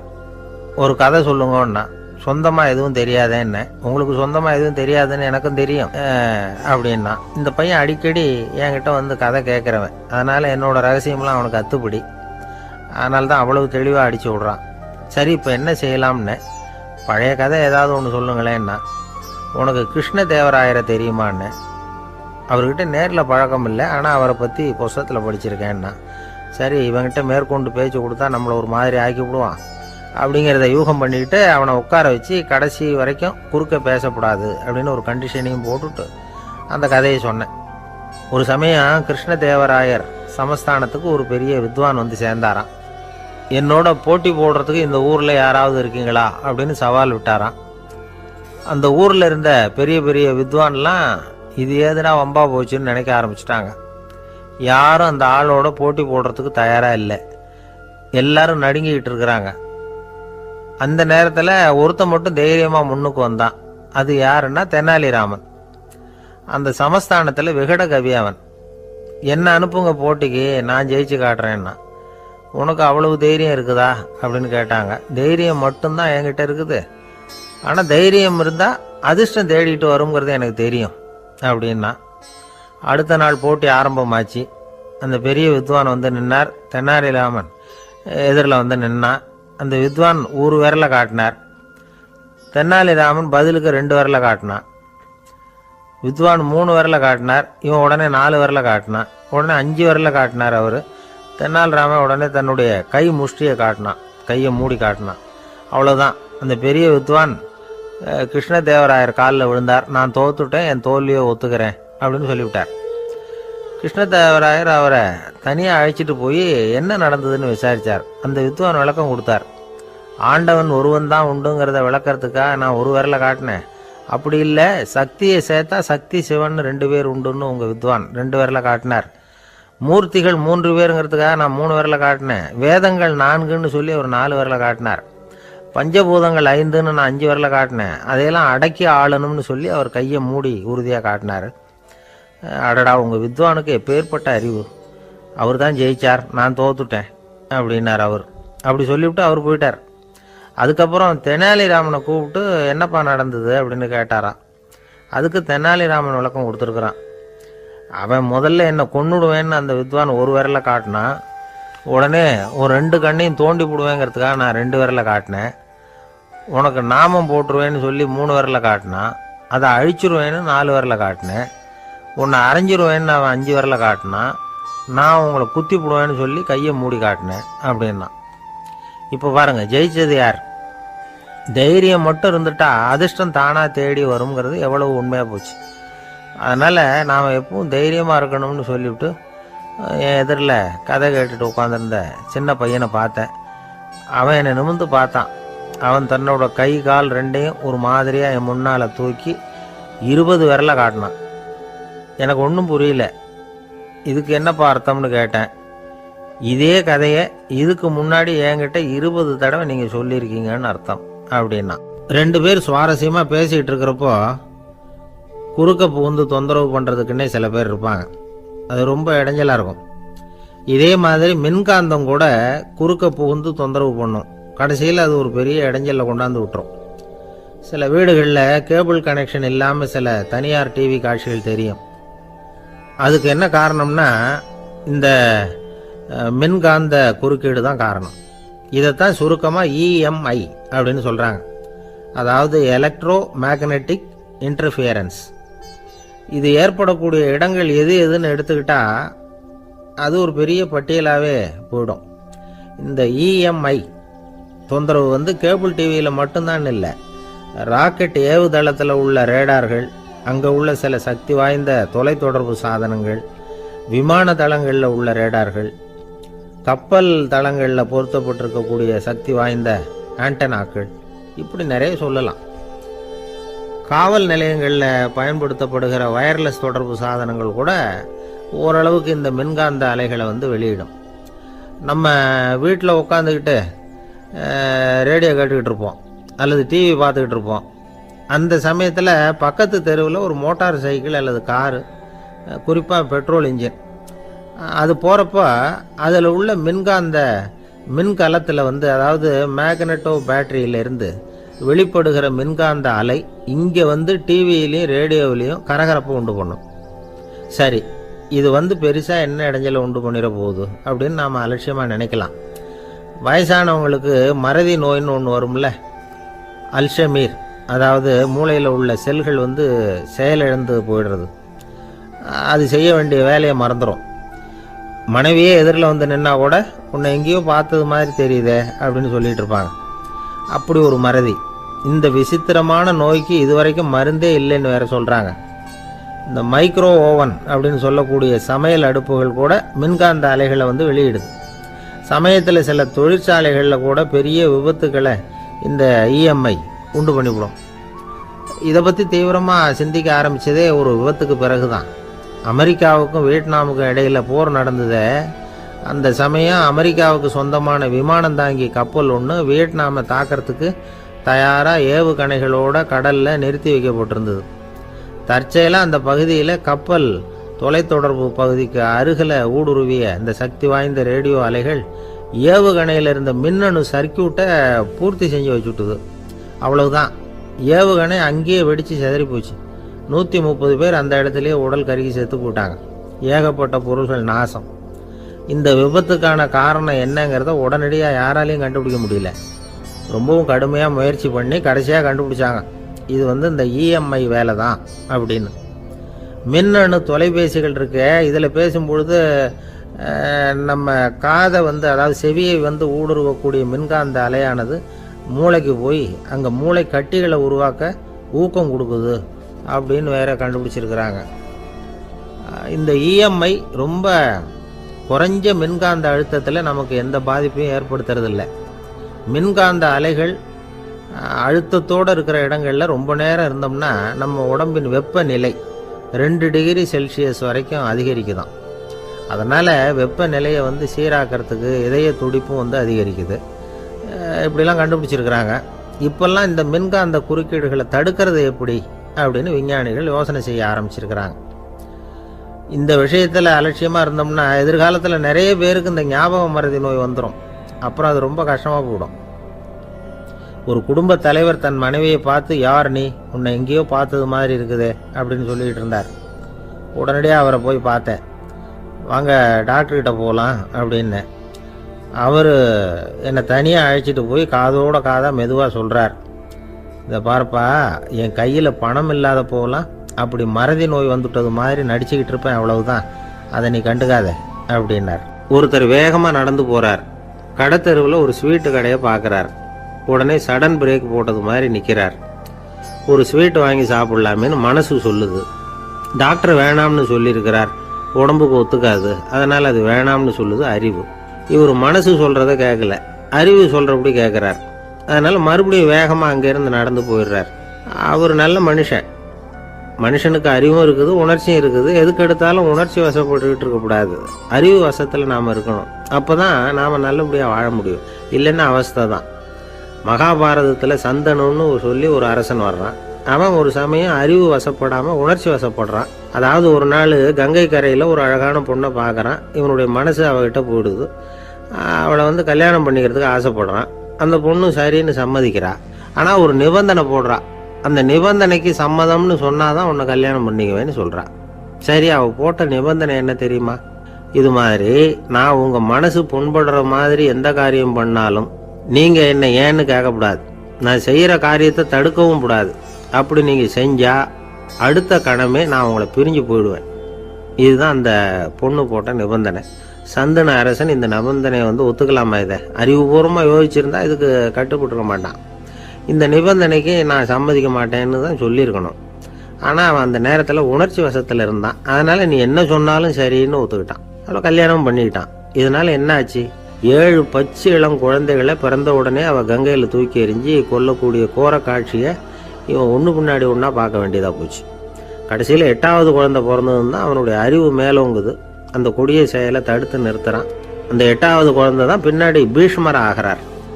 ஒரு பக்தி பிரசங்கத்தில் ஒரு பேச்சாளர் இந்த விஷயத்தை சொல்லிவிட்டு இன்னொரு விஷயமும் சொன்னார். அது என்னன்னா, சந்தனு மன்னன் அறிவுக்கும் உணர்ச்சிக்கும் நடுவில் அகப்பட்டு தவிச்சதுனால அவன் வம்சத்தில் வந்த கௌரவர்கள் உணர்ச்சி வசப்பட்டாங்க, பாண்டவர்கள் அறிவு வசப்பட்டாங்க அப்படின்னு சொன்னார். மனுஷனுக்கு உணர்ச்சியை விட அறிவு மேலோங்கி இருக்கணுங்கிறது சரிதான். ஆனால் அந்த அறிவை எப்படி உபயோகப்படுத்துகிறோங்கிறது முக்கியம். ஒருத்தர் சொன்னார், சார் இன்னைக்கு கோயம்புத்தூரில் ஒரு கல்யாணம், அதுக்கு நான் போக முடியலேன்னு நினைக்கும் பொழுது மனசுக்கு ரொம்ப வருத்தமாக இருக்குது சார் அப்படின்னார். ரொம்ப உணர்ச்சி வசப்பட்டார். அதுக்காக கவலைப்படாதீங்க சார், ஒரு வாழ்த்து தந்தி கொடுத்துருங்களேன் அப்படின்னார் இன்னொருத்தர். அது எப்படி சார் முடியும்னார் அவர். நான் தானே சார் கல்யாண மாப்பிள்ளை அப்படிங்கிறார் அந்த ஆள். ஒரு ஆளை அடையாளம் கண்டுபிடிக்கணும்னா அதுக்கு சுலபமான வழி என்ன? முகத்தை பார்த்து கண்டுபிடிக்கிறது தான். ஆனால் மனுஷன் தப்பு பண்ண ஆரம்பிக்கும் பொழுது அவனை கண்டுபிடிக்கிறதுக்கு வேற வழிகளை தான் கையாள வேண்டியிருக்கு. கைரேகை அதுக்கு ரொம்ப உபயோகப்படுது. கைரேகைகள் ஒருத்தருக்கு இருக்கிறது மாதிரி இன்னொருத்தருக்கு இருக்கிறது இல்லை. பல் வரிசையும் அப்படி தான். ஏமாத்துறவங்க அதிகமாக போனால் இருக்கிறவங்க எச்சரிக்கையாக இருக்க வேண்டியிருக்குது. பயோமெட்ரிக்ஸ் அப்படிங்கிறது ஒரு பெரிய தொழில்நுட்பம். இதை உபயோகப்படுத்தி சில பாதுகாப்பு உத்திகளை எல்லாம் உருவாக்கி இருக்கிறாங்க அமெரிக்காவில். வீட்டுக்கு சொந்தக்காரர் குரல் கொடுத்தா கதவு திறக்கும், அல்லது அவர் கை வச்சா கதவு திறக்கும். மற்றவங்க யார் என்ன பண்ணாலும் கதவு திறக்காது. இது ஒரு முறை. அவரோட குரல் அல்லது கைரேகை ஒரு எலக்ட்ரானிக் சாதனத்தில் ஏற்கனவே பதிவு பண்ணப்பட்டிருக்கும். இவர் குரல் கொடுக்குறப்போ அல்லது கையை வைக்கிறப்போ அதை ஒப்பிட்டு பார்த்து சரியா இருந்தால் கதவு திறக்கிறது மாதிரி ஒரு ஏற்பாடு. இதே மாதிரி ஒருத்தரோட விழித்திரையில் உள்ள இரத்த குழாய் அமைப்பு பாருங்க, அது கூட ஒருத்தருக்கு இருக்கிறது மாதிரி இன்னொருத்தருக்கு இருக்கிறது இல்லை.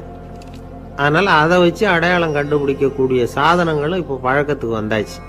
கைரேகையை ஒப்பிடுற சாதனத்தை விட விழித்திரை இரத்த குழாய் அமைப்பை அடையாளம் காணுற சாதனம் இருக்கு பாருங்க, இது ரொம்ப நுட்பமானது.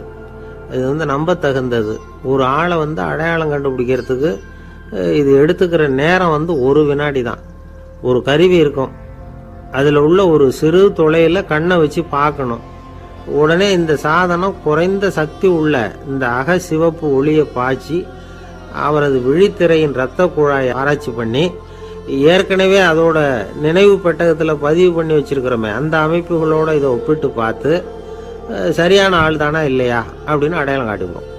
குரலை வச்சு அடையாளம் கண்டுபிடிக்கிறதும் இந்த பயோமெட்ரிக்ஸ் முறைகளில் ஒன்று. ஒரு நபரோட குரலை டிஜிட்டல் குறியீடுகளை மாற்றி பதிவு பண்ணிக்கிட்டு மீண்டும் அதே குரலை இனம் காணக்கூடிய சாதனங்கள் ஏற்கனவே அமெரிக்காவில எல்லாம் விற்பனைக்கு வந்தாச்சு. ஒரு ஆளுக்கு ஜலதோஷம் பிடிச்சிருந்தா கூட அந்த சாதனம் சரியாகவே கண்டுபிடிச்சிருமா. குரலை மாற்றி பேசுகிறவங்க கூட இந்த கருவியை ஏமாற்ற முடியாது. இதை ஆஸ்பத்திரிகள், வங்கிகளில் உள்ள இரும்பு பெட்டக காப்பறைகள் இங்கெல்லாம் உபயோகப்படுத்தலாம். குழந்தைகள் உள்ள இடங்களுக்கு ரொம்ப உபயோகப்படும்.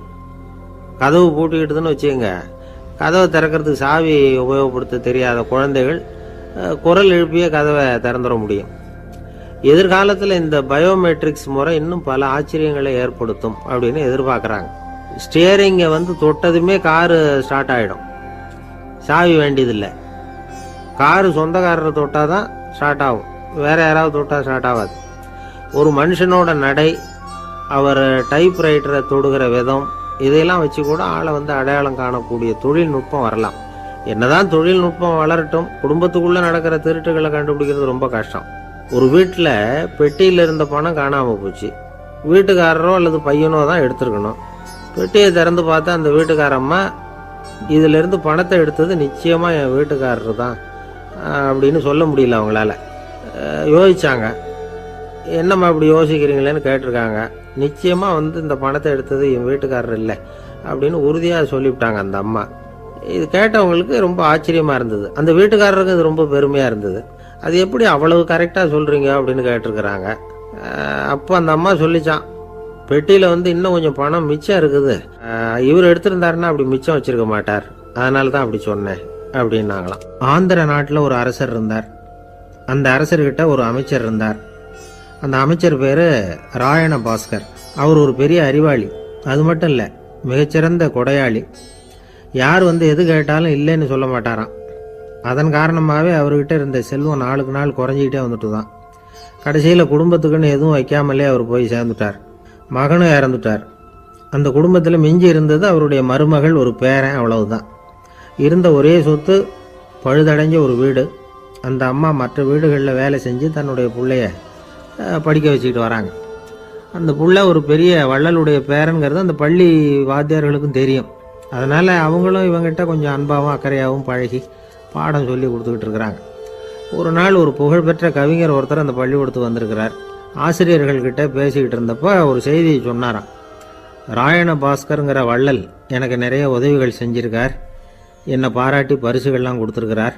அந்த வள்ளல் வாழ்ந்த கிராமத்தை பார்க்கணுங்கிறதுக்காக தான் இப்போ இங்கே வந்திருக்கிறேன் அப்படின்னாராம். ஆசிரியர் உடனே இந்த பையனை கூப்பிட்டு, இதை பாருங்கள், இவன் யார் தெரியுமா, நீங்கள் குறிப்பிடுகிற அந்த வள்ளலின் பேரன் அப்படின்னு அறிமுகப்படுத்தினாராம். கவிஞரின் கண்களில் ஆனந்த கண்ணீர். அந்த பரவச நிலையிலேயே அந்த வள்ளலை பற்றி கவி பாட ஆரம்பிச்சுட்டாராம். இந்த சின்ன பையன் அதை கேட்டிருக்கிறான்.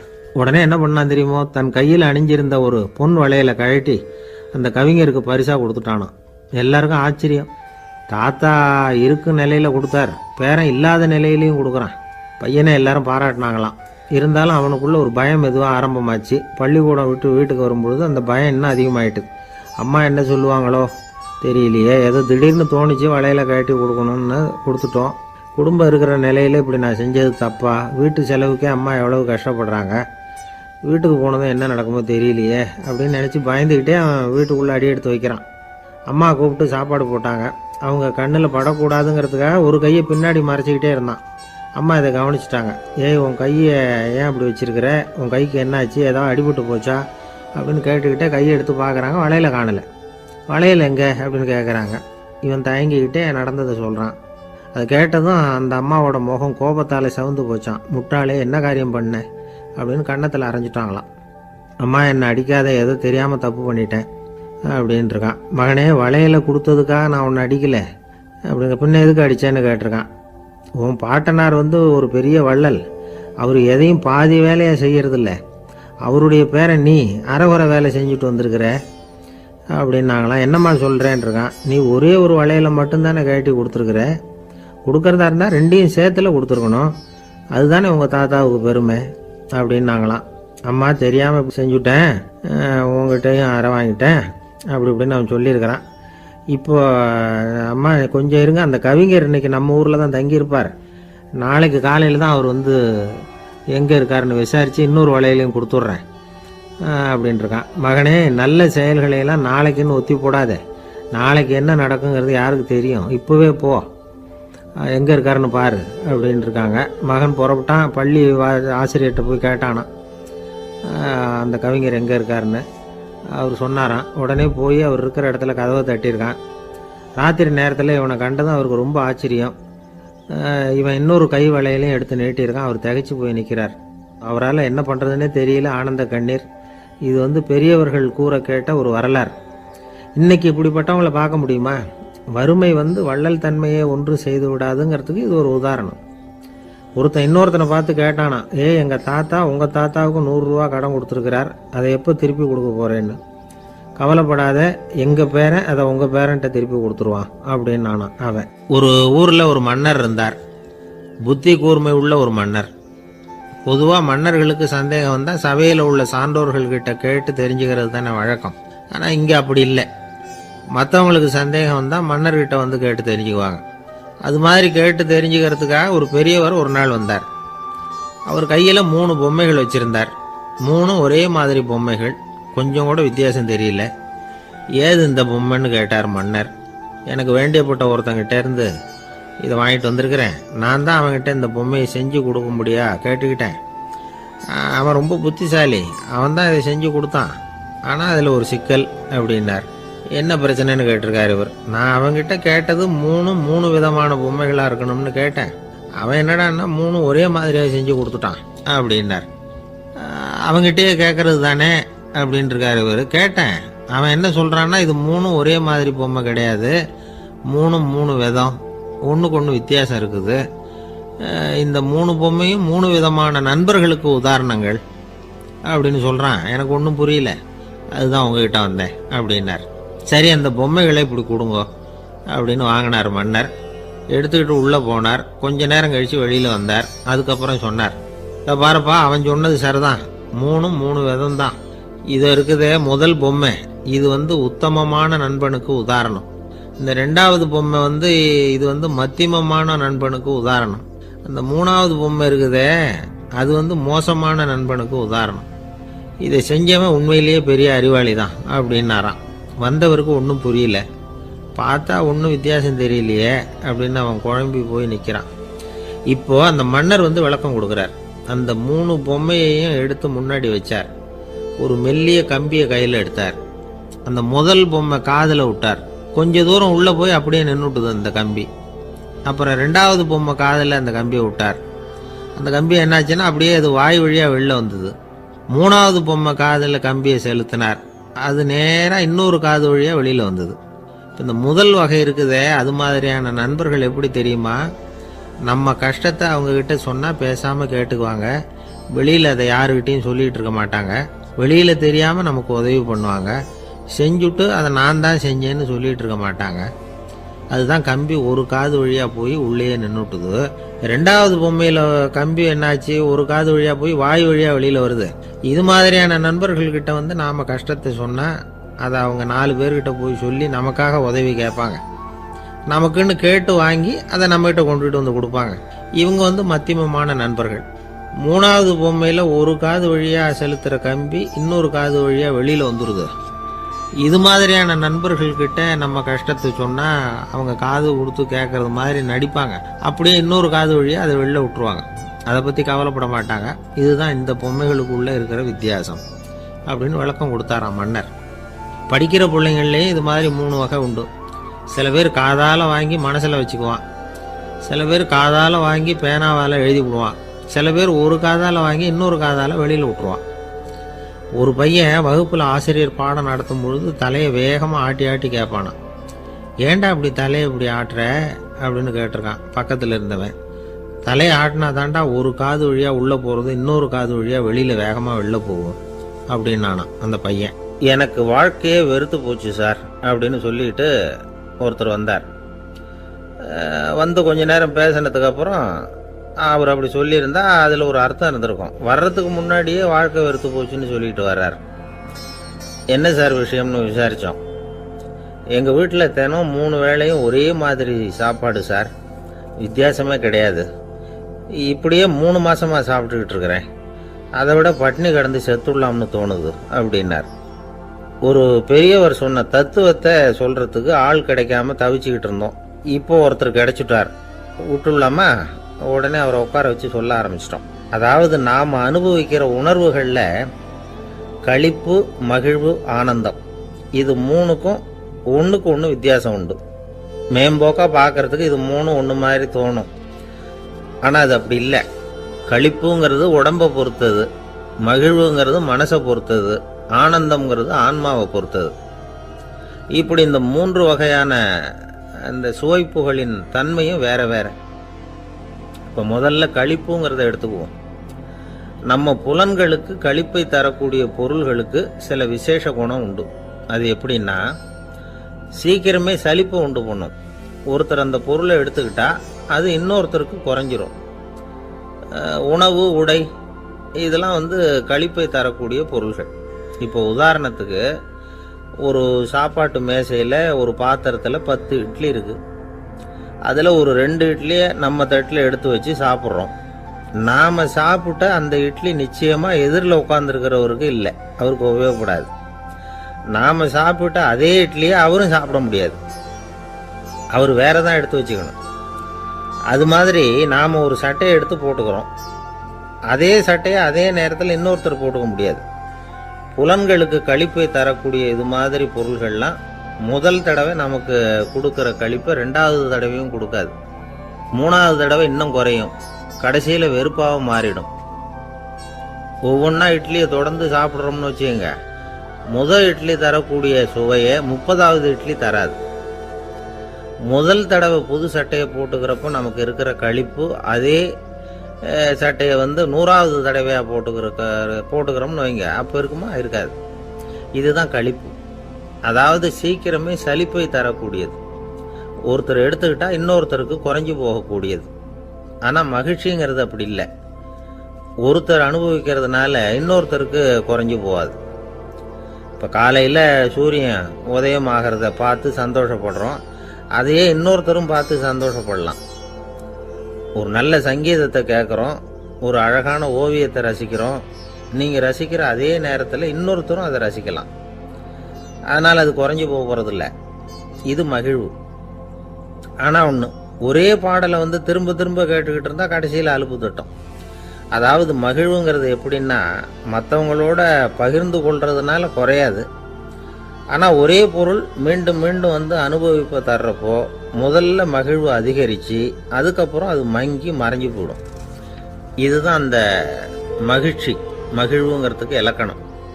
சரி, இப்போ மூணாவதா சுகம் தரக்கூடிய ஆனந்தம்ங்கிறது எப்படின்னா, இது நமக்கு உள்ளே இருந்து சுரக்கிறது. மனசு சலனங்கள்லேருந்து விடுபடுறப்போ இந்த ஆனந்தம் நமக்கு கிடைக்கும். இது நிலையான சுகம், ஆத்ம சுகம். களிப்பிலிருந்து மகிழ்வுக்கும் மகிழ்விலிருந்து ஆனந்தத்துக்கும் செல்றது தான் மனிதன் நடத்த வேண்டிய முக்கியமான பயணம். இவ்வளவு விஷயத்தையும் கேட்டுட்டு இந்த காலத்து பையன் ஒருத்தன் வந்தான். சார், இப்போ நீங்கள் ஒரு சாப்பாட்டு மேசையில் ஒரு 10 இட்லி வைக்கிறீங்க, என்ன உட்கார வைங்க, எதிரில் இன்னொருத்தனை உட்கார வைங்க, நான் களிப்பு மகிழ்வுலாம் தாண்டி நேரடியாக ஆனந்தத்துக்கு பயணம் பண்ணி காட்டுறேன் அப்படின்னா. ஒன்றும் புரியல அவன் சொன்னது. அது எப்படி, அப்படி என்ன பண்ணுவ நீ அப்படின்னு சொல்லி கேட்டோம் ஆச்சரியமா. 2 இட்லி சாப்பிட்டா தானே சார் களிப்பு, நான் 10 இட்லியும் மொத்தமாக சாப்பிட்ருவேன், அடுத்தவனுக்கு எதுவும் கிடைக்காது, அவனுக்கு கிடைக்காதபடி நாமே சாப்பிட்டுடுறோம்ல, அதுதானே நமக்கு ஆனந்தம் அப்படின்னு அதுக்கு ஒரு விளக்கம் சொல்கிறான். ஒரு கணவன் மனைவி, எப்போ பார்த்தாலும் அவங்க 2 பேருக்கும் இடையில சண்டை வந்துக்கிட்டே இருந்தது. இதில் என்ன ஆச்சரியங்கிறீங்களா? நான் அதுக்காக சொல்ல வரல, இது வேற விஷயம். அதாவது சண்டை போடாமல் இருக்கிறதுக்கு வழி சொல்கிற தகவல் இது. நான் சொன்ன அந்த கணவன் மனைவி எப்படின்னா, கணவன் ஒரு வார்த்தை சொன்னால் மனைவி கிட்டேருந்து 2 வார்த்தை பதிலாக வரும், இதுக்கு கணவன் கிட்டேருந்து 4 வார்த்தை பதிலாக வரும். இப்படி வார்த்தைகள் பெருகி போய் கடைசியில் வம்புல முடியும். அந்த அம்மா பொறுத்து பார்த்தாங்க, அவங்களால தாக்கு பிடிக்க முடியல. பக்கத்து வீட்லேயும் ஒரு கணவன் மனைவி இருந்தாங்க, அவங்களுக்குள்ள சண்டை வர்றதில்லை. அது எப்படி அவங்களால மட்டும் சண்டை போடாமல் இருக்க முடியுது அப்படின்னு இந்த அம்மாவுக்கு ஆச்சரியம். ஒரு நாள் நேராக பக்கத்து வீட்டு அம்மாக்கிட்டே போய், ஏம்மா, நீங்கள் எப்படி கணவனும் மனைவியும் சண்டை போட்டுக்காமல் இருக்கிறீங்க, அது எப்படி முடியுது உங்களால் அப்படின்னு கேட்டாங்க. அதுக்குன்னு ஒரு மருந்து இருக்குது, அதை சாப்பிட்டா சண்டை வராது அப்படின்னாங்க அவங்க. சரிங்க, அந்த மருந்தை அவர் சாப்பிட மாட்டேன்னு சொல்லிட்டா என்ன பண்ணுறது அப்படின்னு கேட்டிருக்கிறாங்க இவங்க. அந்த மருந்து அவருக்கு இல்லைம்மா, உனக்கு தான் அப்படின்னாங்களாம் அவங்க. அப்படியா, அப்படின்னா கொடுங்க, ரொம்ப நல்லதாக போச்சு, அதை எப்படி சாப்பிட்றதுங்கிற விவரத்தையும் சொல்லுங்கள், எங்கே அது கிடைக்குங்கிறதையும் சொல்லுங்கள், வாங்கிக்கிறேன் அப்படின்னு கேட்டாங்களாம் இவங்க. வேறு எங்கேயும் போய் வாங்க வேண்டாம், என்கிட்டே இருக்க அந்த மருந்து, அதில் கொஞ்சம் தர்றேன், வாங்கி வச்சுக்க. உன் வீட்டுக்காரர் உன்னோட சண்டையை ஆரம்பிக்கிறப்போலாம் நீ இந்த மருந்தில் 1 அவுன்ஸ் வாயில் ஊற்றிக்கணும். அதை உடனே குடிச்சிடக்கூடாது, ஒரு 5 நிமிஷமாவது அது வாயில் இருக்கணும், அதுக்கப்புறம் குடிச்சிடலாம் அப்படின்னு சொல்லி ஒரு பாட்டில் மருந்தை அந்த அம்மா கிட்ட கொடுத்து அனுப்புனாங்களாம். மருந்தை எடுத்துக்கிட்டு இந்த அம்மா வீட்டுக்கு வந்திருக்கிறாங்க. வீடு பூட்டி இருந்ததுனால கணவன் வாசல்லையே காத்துக்கிட்டு இருக்கிறான். மனைவியை கண்டதும் சண்டை போட ஆரம்பிச்சிட்டான். வீட்டை பூட்டி விட்டு எங்கே போய் தொலைஞ்ச, எவ்வளவு நேரமாக ஒரு மனுஷன் வாசல்லையே காத்துட்டு கிடக்கிறது அப்படி இப்படின்னு கத்த ஆரம்பிச்சிட்டான். மனைவி இதுக்கு பதிலே சொல்லலை. அந்த அம்மா பேசாமல் வீட்டை திறந்தாங்க, சமையல் அறைக்குள்ளே போனாங்க, 1 அவுன்ஸ் மருந்தை வாயில் ஊற்றிக்கிட்டாங்க. அன்னைக்கு சண்டை மேற்கொண்டு வளரவே இல்லை, நின்றுட்டுது. மருந்து பரவாயில்லை. அதுக்கப்புறம் பல சந்தர்ப்பங்களில் சண்டை வரும் போல் இருக்கிறப்போலாம் இந்த மருந்து அதை நிறுத்தியிருக்கு. பிரமாதமான மருந்தாக இருக்குது இதை கொஞ்சம் அதிகமாகவே வாங்கி வீட்டில் வச்சுக்க வேண்டியது தான் அப்படின்னு முடிவு பண்ணிட்டு இந்த அம்மா மறுபடியும் பக்கத்து வீட்டு அம்மாக்கிட்ட போனாங்க. எவ்வளவு விலையானாலும் சரி, நான் காசு கொடுத்து வாங்கி வச்சுக்கிறேன், எந்த கடையில் இருக்குது இந்த மருந்து சொல்லுங்க அப்படின்னு கேட்டாங்க. இந்த மருந்துக்கு விலையே கிடையாதுங்க, இலவசமாகவே கிடைக்கும்னாங்களாம் அவங்க. அது எப்படி விலை இல்லாமல் இதை விற்க முடியுது அப்படின்னு கேட்டாங்களாம் இவங்க. அது மருந்தாக இருந்தால் தானே விலை வைக்கிறதுக்கு, அது வெறும் தண்ணி தானே அப்படின்னாங்களாம்.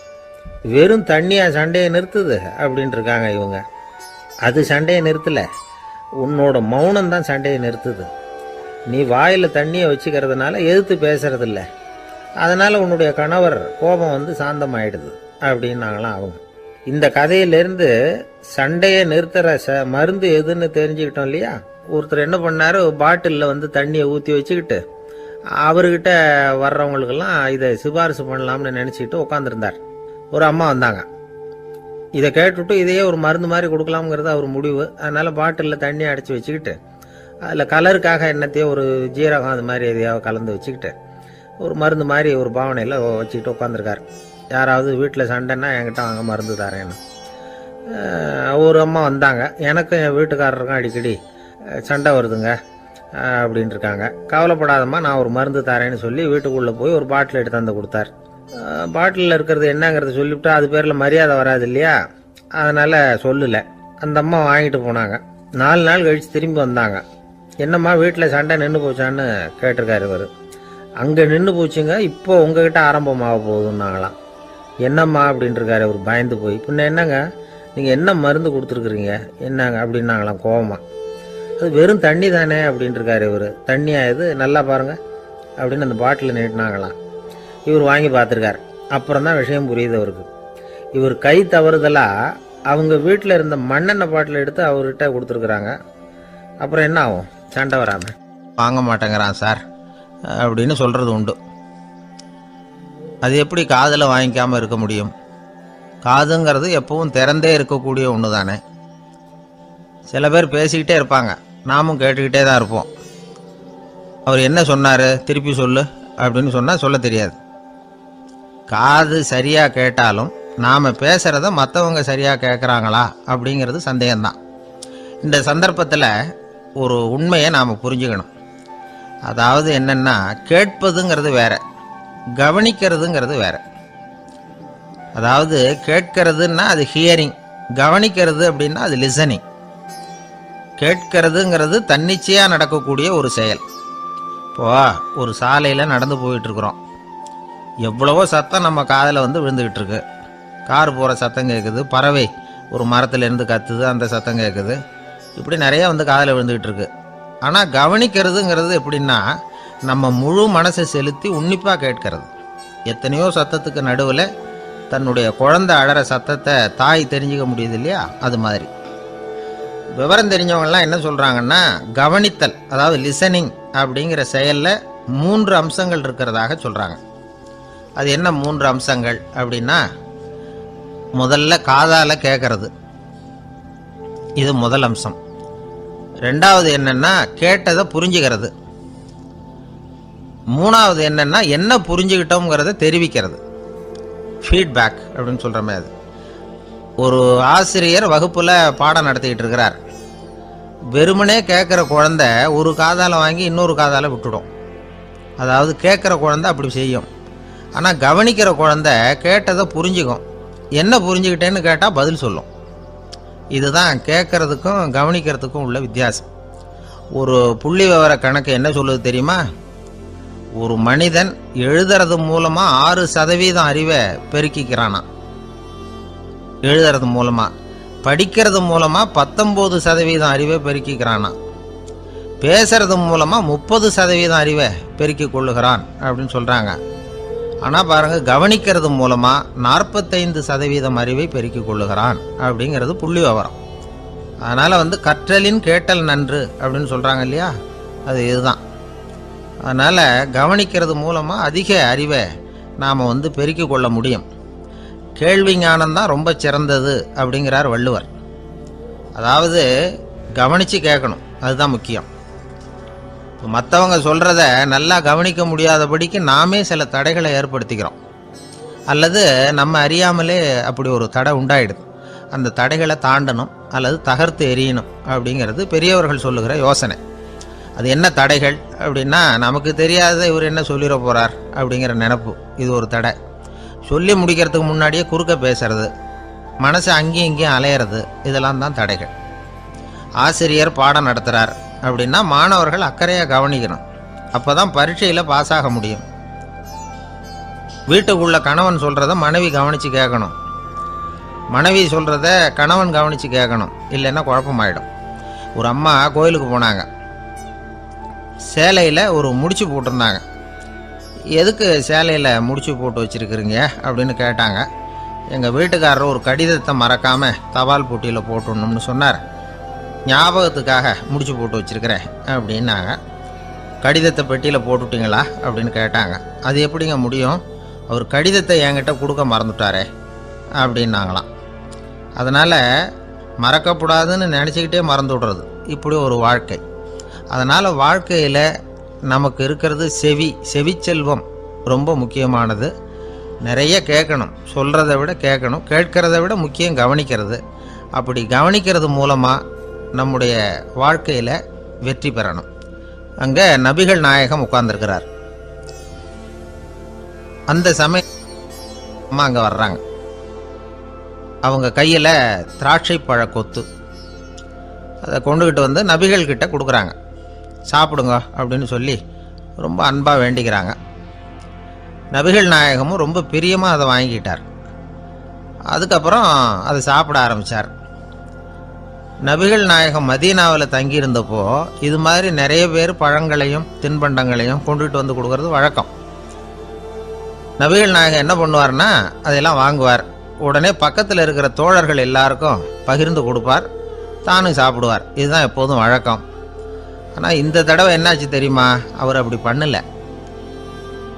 ஒவ்வொரு பழமாக எடுத்து தானே சாப்பிட்டுக்கிட்டு இருக்கிறார். அவர் விருப்பமாக சாப்பிடுகிற காட்சியை ஆசை தீர பார்த்துக்கிட்டு இருந்தாங்க அந்த வயசான அம்மா, அந்த பழத்தை கொடுத்தவங்க. அவங்களுக்கு ரொம்ப மகிழ்ச்சியாக இருந்தது, மன நிறைவாக இருந்தது. நாம் ஆசையாக கொண்டுகிட்டு வந்து கொடுக்குற பழத்தை நபிகள் நாயகம் இவ்வளோ பிரியமாக சாப்பிட்றாரே அப்படின்னு நினச்சி ரொம்ப சந்தோஷப்பட்டாங்க. அதுக்கப்புறம் அங்கேருந்து அவங்க புறப்பட்டு போயிட்டாங்க. இந்த அம்மா போனதுக்கப்புறம் பக்கத்தில் இருந்த தோழர்கள் பேச ஆரம்பித்தாங்க. ஏன்னா அவங்களுக்கு சந்தேகம், இன்றைக்கி வித்தியாசமாக நடந்துக்கிட்டாரே அப்படின்னு. அண்ணலே, எது உங்களுக்கு வந்தாலும் எங்கள் எல்லாருக்கும் கொடுத்துட்டு தான் நீங்கள் சாப்பிடுவீங்க. இன்றைக்கி மட்டும் நீங்கள் அப்படி செய்யலையே, எல்லா பழத்தையும் நீங்களே சாப்பிட்டீங்களே, அதுக்கு என்ன காரணம் அப்படின்னு கேட்டாங்க. இப்படி கேட்கறதுனால நாயகம் அதை தப்பாக புரிஞ்சுக்க மாட்டார் அப்படிங்கிறது அவங்களுக்கு தெரியும். யாரும் எதையும் அவர்கிட்ட கேட்கலாம், அப்படி கேட்கறதுக்கு உரிமை உண்டு. இந்த ஜனநாயக முறைகளுக்கு அவர்கள் கொடுத்த மரியாதை இது. தோழர்களின் கேள்விக்கு நபிகள் பதில் சொல்ல ஆரம்பித்தார். நண்பர்களே, அந்த அம்மா ரொம்ப பிரியமாக அந்த பழங்களை என்கிட்ட கொண்டுகிட்டு வந்து கொடுத்தாங்க. முதல்ல ஒரு பழத்தை எடுத்து வாயில் போட்டு பார்த்தேன். அது ரொம்ப புளிப்பாக இருந்தது, சாப்பிட்றது ரொம்ப கஷ்டம். உங்ககிட்ட யாருக்காவது அதை கொடுத்துருந்தா அதில் வாயில் போட்டதும் புளிப்பு தாங்காமல் முகம் சுழிச்சிருப்பீங்க.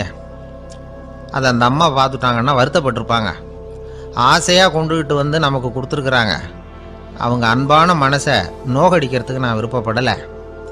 அதனால் முகம் சுளிக்காமல் சாப்பிட்ணுமேங்கிறதுக்காகத்தான் அந்த பழங்கள் பூராவே நானே சாப்பிட்டுட்டேன் அப்படின்னு புன்முறுவலோட பதில் சொன்னாராம் நபிகள் நாயகம். இன்னொருத்தர் மனசு புண்படக்கூடாதுங்கிறதுக்காக புளிப்பையும் இனிப்பாக ஏற்றுக்கொள்ளுகிற பண்பாடு இருக்குது பாருங்கள், அது ஒரு பெரிய நாகரிகம். அது எல்லாருக்கும் சுலபமாக வந்துடாது. நல்லா இருக்கிற பழத்தையே என்ன இவ்வளவு மோசமாக இருக்கேன்னு சொல்லுகிறவர்கள் தான் நம்மக்கிட்ட அதிகம். இந்த காலத்தில் இல்வாழ்க்கையில் இந்த நாகரிகத்தை சில பேர் கடைபிடிக்கிறது உண்டு. நல்லா இருக்க இல்லையோ முகம் சுளிக்காமல் சாப்பிட்ருவாங்க.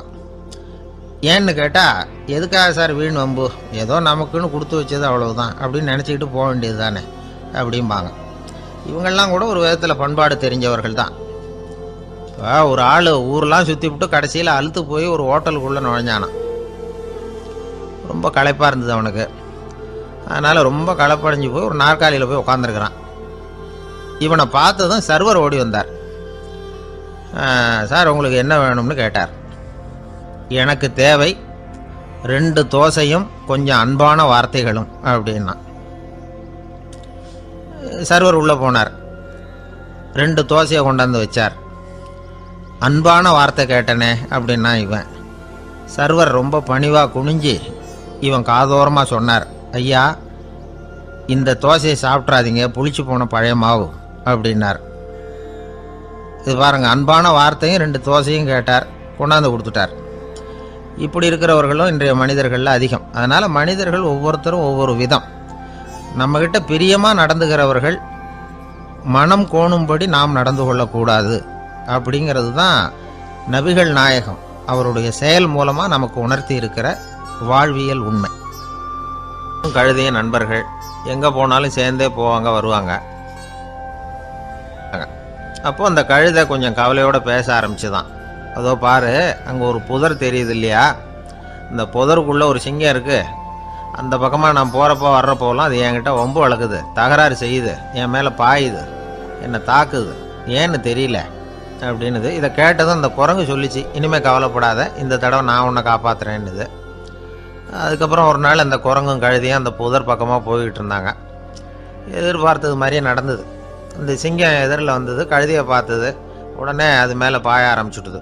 அவ்வளவுதான். உடனே இந்த குரங்கு என்ன பண்ணிச்சு தெரியுமா, கிடுகிடுன்னு ஒரு மரத்து மேலே ஏறி உட்காந்துக்கிட்டுது. அங்கே உட்காந்துக்கிட்டு கீழே அந்த கழுதியும் சிங்கமும் போடுற சண்டையை வேடிக்கை பார்க்க ஆரம்பிச்சுட்டுது. கொஞ்ச நேரம் கழித்து அடிபட்ட காயத்தோடு அந்த கழுதை மெதுவாக நடந்து வந்தது.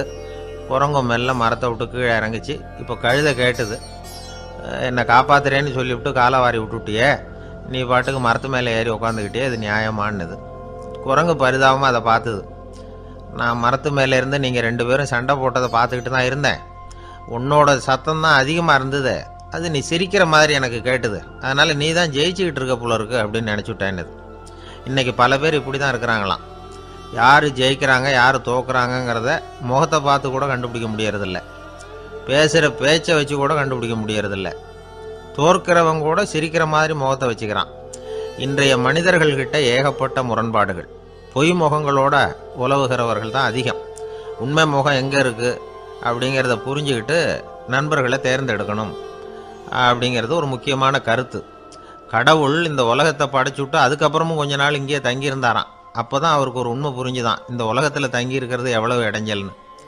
தினமும் மனிதர்கள் தேடி வந்து ஏதாவது புகார் சொல்லிக்கிட்டே இருந்தாங்களாம். எனக்கு அது வேணும் இது வேணும்னு கேட்டுக்கிட்டே இருந்தாங்களாம். சில பேர் வந்தாங்க, நாங்கள் வந்து விவசாயம் பண்ணுறோம், தண்ணி இல்லாமல் பயிர் காயுது, எங்களுக்கு மழை வேணும் அப்படின்னாங்க. அவங்க போனதும் அதுக்கப்புறம் சில பேர் வந்தாங்க, நாங்கள் வந்து மண்பானை செய்கிறவங்க, நிறைய பானை செஞ்சு வச்சுருக்குறோம், மழை பெஞ்சால் எல்லாம் கரைஞ்சி வீணாக போயிடும், அதனால் இன்றைக்கி மழை பெய்யக்கூடாதுன்னாங்க. கடவுள் பார்த்தார், அவருக்கு என்ன பண்ணுறதுன்னே தெரியல, ஏகப்பட்ட குழப்பம், தலையை பிச்சுக்கலாம் போல் இருந்தது, கிட்டத்தட்ட பைத்தியம் பிடிக்கிற அளவுக்கு ஆயிட்டுது. எல்லாருடைய ஆசைகளையும் அவரால் நிறைவேற்ற முடியல, ஏன்னா ஒன்றுக்கு ஒன்று முரண்பாடாக இருந்தது. ஒரு நாள் தன்னுடைய அமைச்சரவையை கூட்டி ஆலோசனை கேட்டார், என்ன செய்யலான்னு சொல்லுங்கன்னார். இது என்ன பிரமாதம், பேசாமல் இமயமலை அடிவாரத்தில் போய் உட்காந்துங்க, யாரும் தொந்தரவு பண்ண மாட்டாங்கன்னாங்க. அங்கேயும் மனிதர்கள் வர ஆரம்பிச்சிருவாங்க.